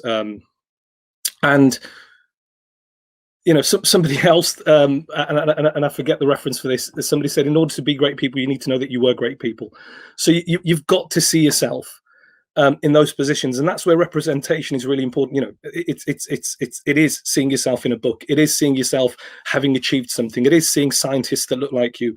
It is knowing that your cultural heritage, your linguistic heritage, your religious heritage has many great scientists, for example, and artists and musicians, and seeing all of those people, and it is about that real representation and diversity of curriculum, and that's the formal side of things, and there is the hidden curriculum. Also, you know, in terms of how all of these things are promoted. You know, Malcolm X very famously, at the age of 10, was told that he wasn't intelligent enough to be, you know, black people didn't become doctors. He's better off doing something with his hands. So it really is about our youngsters seeing themselves successful and seeing themselves at those very best universities, in those very best organizations, doing jobs that may seem out of reach in the traditional school because of the traditional curriculum. So I think representation is absolutely the key for that. Thank you, Sajid. And final question to you, Vinny. I think your reference to the book, No Problem Here, I think we all felt that back in June, where there was a sense of this is happening in the States and not in the UK, and we're okay in the UK, and we all know we're not okay in the UK. And you had a bit of a call to arms there about our leaders being courageous, and I think we'd also want them to be confident. Can you just give a message to the leaders who are listening today about how they can be more courageous in leading this work, please? It's really about listening to the youngsters, because as I said in my talk, our young people are demanding it, whether it's in universities or whether it's in our schools, and they want to know more. And the reason that I focused in on schools in predominantly white areas is that they think that they might be able to get away with it because there isn't the demand. But as I said, they really need to do more of that work, you know, than perhaps schools in ethnically diverse areas. So I'd say to the leaders and managers and governors here today is look at your school and ask those courageous questions. You know, where is race and how does it present itself in our school? How do we educate all youngsters to live in our society, to be able to engage with people from different racial backgrounds, from different sexual backgrounds, with different abilities? But also, I think the biggest issue for us as leaders of education is how do we prepare youngsters to work and live in a fairer society from what it was. And I've been in this game for about 30 odd years, and we're still talking about the same issues. Really, the time is now to begin to make a difference and really to make a push, and that has to come from our leaders, from our governors, from our head teachers. Be courageous, take the leap, look for allies, and start that journey if you haven't already done so, but keep moving, because equality is always work in progress. Thank you, everybody, on our fourth panel today. It's been an absolute delight to listen to you all. Thank you so much for contributing. You may now go disappear for a cup of tea. Benny and I will be back in 1 minute to do our reflections of the event today and get you all to do your commitment, your My Diverse Ed pledge. Thank you, everyone. See you shortly. So, Benny, where to start with our reflections on our second Diverse Ed virtual event? Do you want to kick off with what you're processing? I think it's about kind of pulling out some of the threads that have come up. There's some really strong ideas. We started off with the idea of stories, and by the end of it, we were still talking about stories, whether they are individual or the journeys that we go on to make sure our children understand how to live in the world that we currently exist in. So for me, I guess one of my reflections is, are school leaders aware of the story of their school and the individual stories within their schools? And that's not just about children, that's about their staff. Do they know if their staff have been subject to any kind of discrimination or overt racism from parents, from children, from external bodies? And how do we find out as school leaders whether that's happening? It takes a brave, courageous leader to ask those questions. And that's something that's really struck me. I would add to that by saying we are so data rich and data heavy in our schools for some data, but David Hermitt's modelling of the data he's collating around this, I think, is really, really important. It really struck me about the fact that, what stories is the data telling us, and are we looking in the right places for that data, and how can we capture that data? Because as we both know, there's a massive focus on different types of data, and the human data quite often is missed. And I think, just thinking when we work together, the data we have about our students compared to the data we have about our staff, and how can we have more meaningful data about our staff in our schools as well. And I think any good school leader would hopefully know something about the staff that they work with. But that auditing process of who you have in school and their experiences is something that's really powerful, because teachers are your best resource. They're your most expensive resource, and if you're not using them to the fullest degree with their stories as teaching for our students, well, then it's a wasted opportunity. Why spend so much money on a resource that you only use 50% of? Your teaching and your subject knowledge is one thing, but your lived experience is something completely different. And that's quite often what we remember about our schooling, the people who taught us and their experiences. And we spend so much time with our children. We have incredible amounts of influence on them. And that's something that can be really, really positive. So talking about resources, Benny, I'm going to put you on the spot. I want you to tell everyone about your book. When's it out and how can people get hold of it? Okay, so this book, it is a small book. It's the A Teacher's Guide to Diversity in Schools, and it is published by Sage. It is available for pre-order now. I think it's actually on sale at a reduced price of around £9 the last time I checked. So please do go and have a look. So all of the ideas that we've talked about here are touched on in some way, shape or form in about 100 pages. So it's not time consuming. It covers classroom dynamics, it covers curriculum, it covers ethos and culture. So please do go and have a look and let me know what you think. It's one of the first books out there of its kind, so I'm hoping that there'll be lots of feedback so that there can be more books like this for us to use as a resource. And it's available from Amazon. I've popped the book link into the chat, and one of our exciting developments is we can now announce that we have got a book deal. So Diverse Educators, the manifesto, will be published in January 2022. We see this book as a collective voice piece. We want all of the protected characteristics to be represented. We are looking for chapter editors. There's going to be 100 contributors from our wide community. So please watch out for more details about how you can get involved. We are doing the editing. We are not necessarily doing the writing. We want to amplify your stories and your lived experience and the things that you are doing in your schools. Benny, do you want to add anything about our book?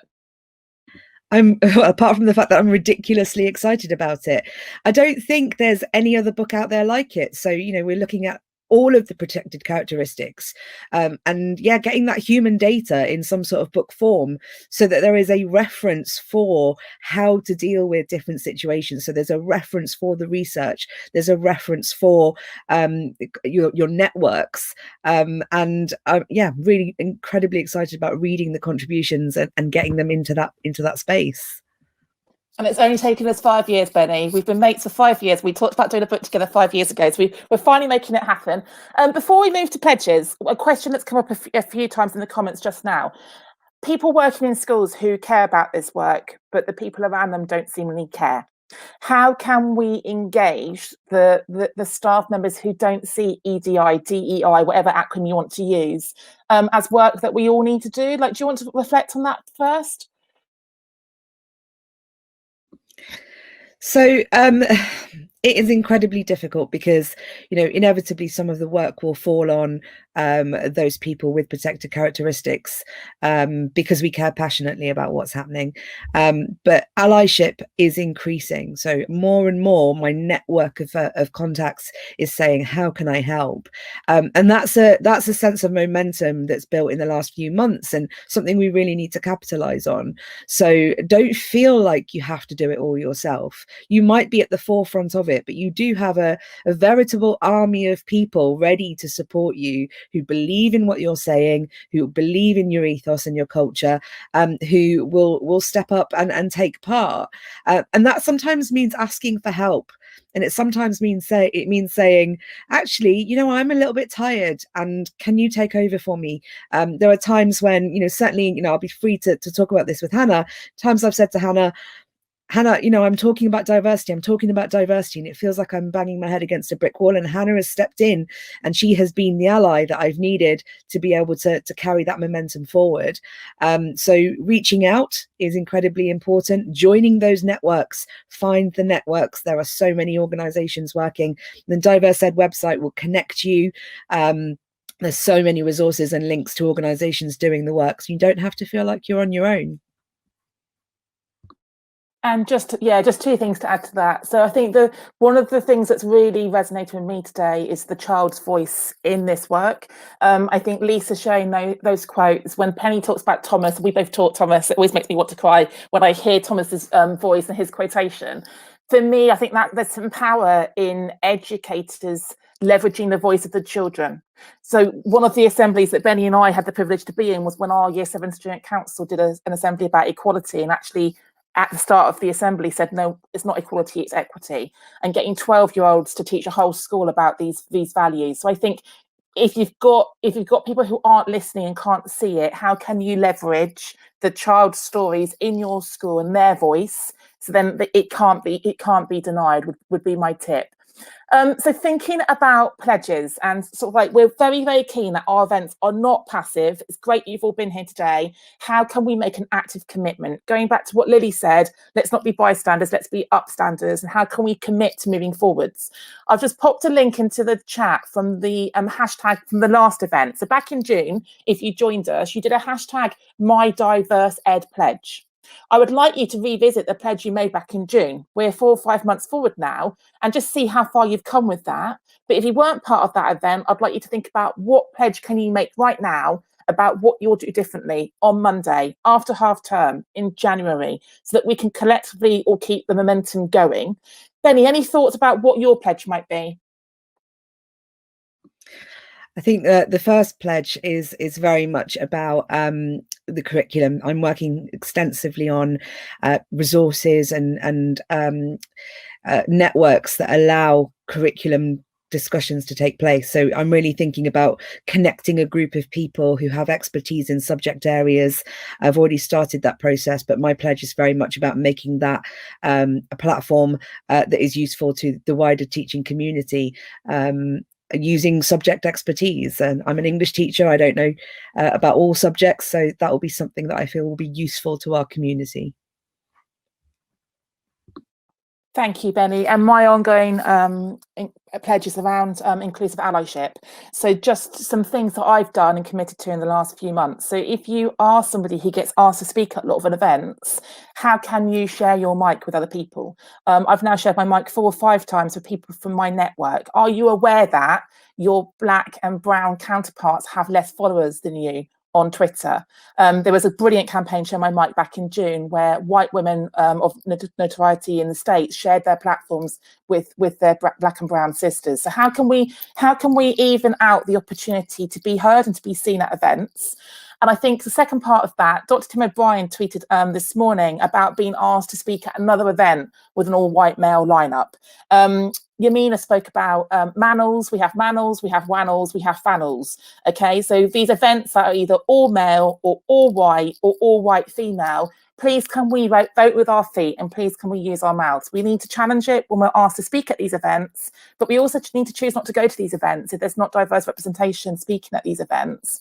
And my final piece around that is I am tired on behalf of my network that institutions and organisations and event companies are asking people of colour and people from diverse backgrounds to speak for free repeatedly. We need to value this work. We need to pay people and see them as professionals. Please stop asking people of colour to talk for free about being black and brown. It's just not on. You would not ask anyone to come and speak about curriculum for free or research for free or teaching and learning for free. We need to value the D&I work, please, in education and make sure it's being remunerated. So please, can you take a moment now to get out your phones, get on social media. We want to make some noise. Hashtag #MyDiverseEdPledge and make that commitment and that call to action and amplify your commitment so we can amplify you, but also we can reach those people who perhaps didn't come to the event today. I'm going to see what's popping up and just read some of them out as they are shared.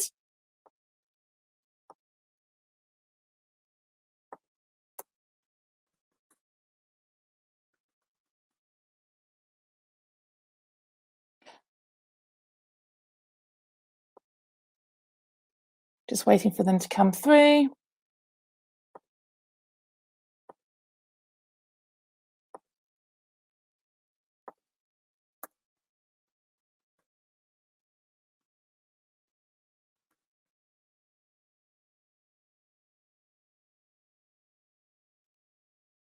They're not quite pulling through as yet. Okay, what we'll do is we will share them as a link to everybody who joined us this afternoon, because we are bang on time. I think the timekeeping today has been super slick. Thank you, Benny, for co-hosting, and thank you, Richard, for keeping us all organised with the timings behind the scenes. Any final words, Benny, before we disappear? Just a huge thank you to everybody who has talked about the event on Twitter. It's really important to amplify the voices who have spoken today. So everybody who's been live tweeting, you really do help to get our points out there. And please do continue the conversation on Twitter after the event and share with your colleagues. Brilliant, thank you very much. And our next event is in January the 16th. We're hoping it's going to be a live event. We're hoping to be back at Pioneer Education, Upton Court Grammar School in Slough. We will make that call in December, whether or not it'll be a virtual event or whether it'll be a face-to-face event. But we look forward to picking up the conversation and seeing you then. So thank you very much for joining us today. Have a great weekend.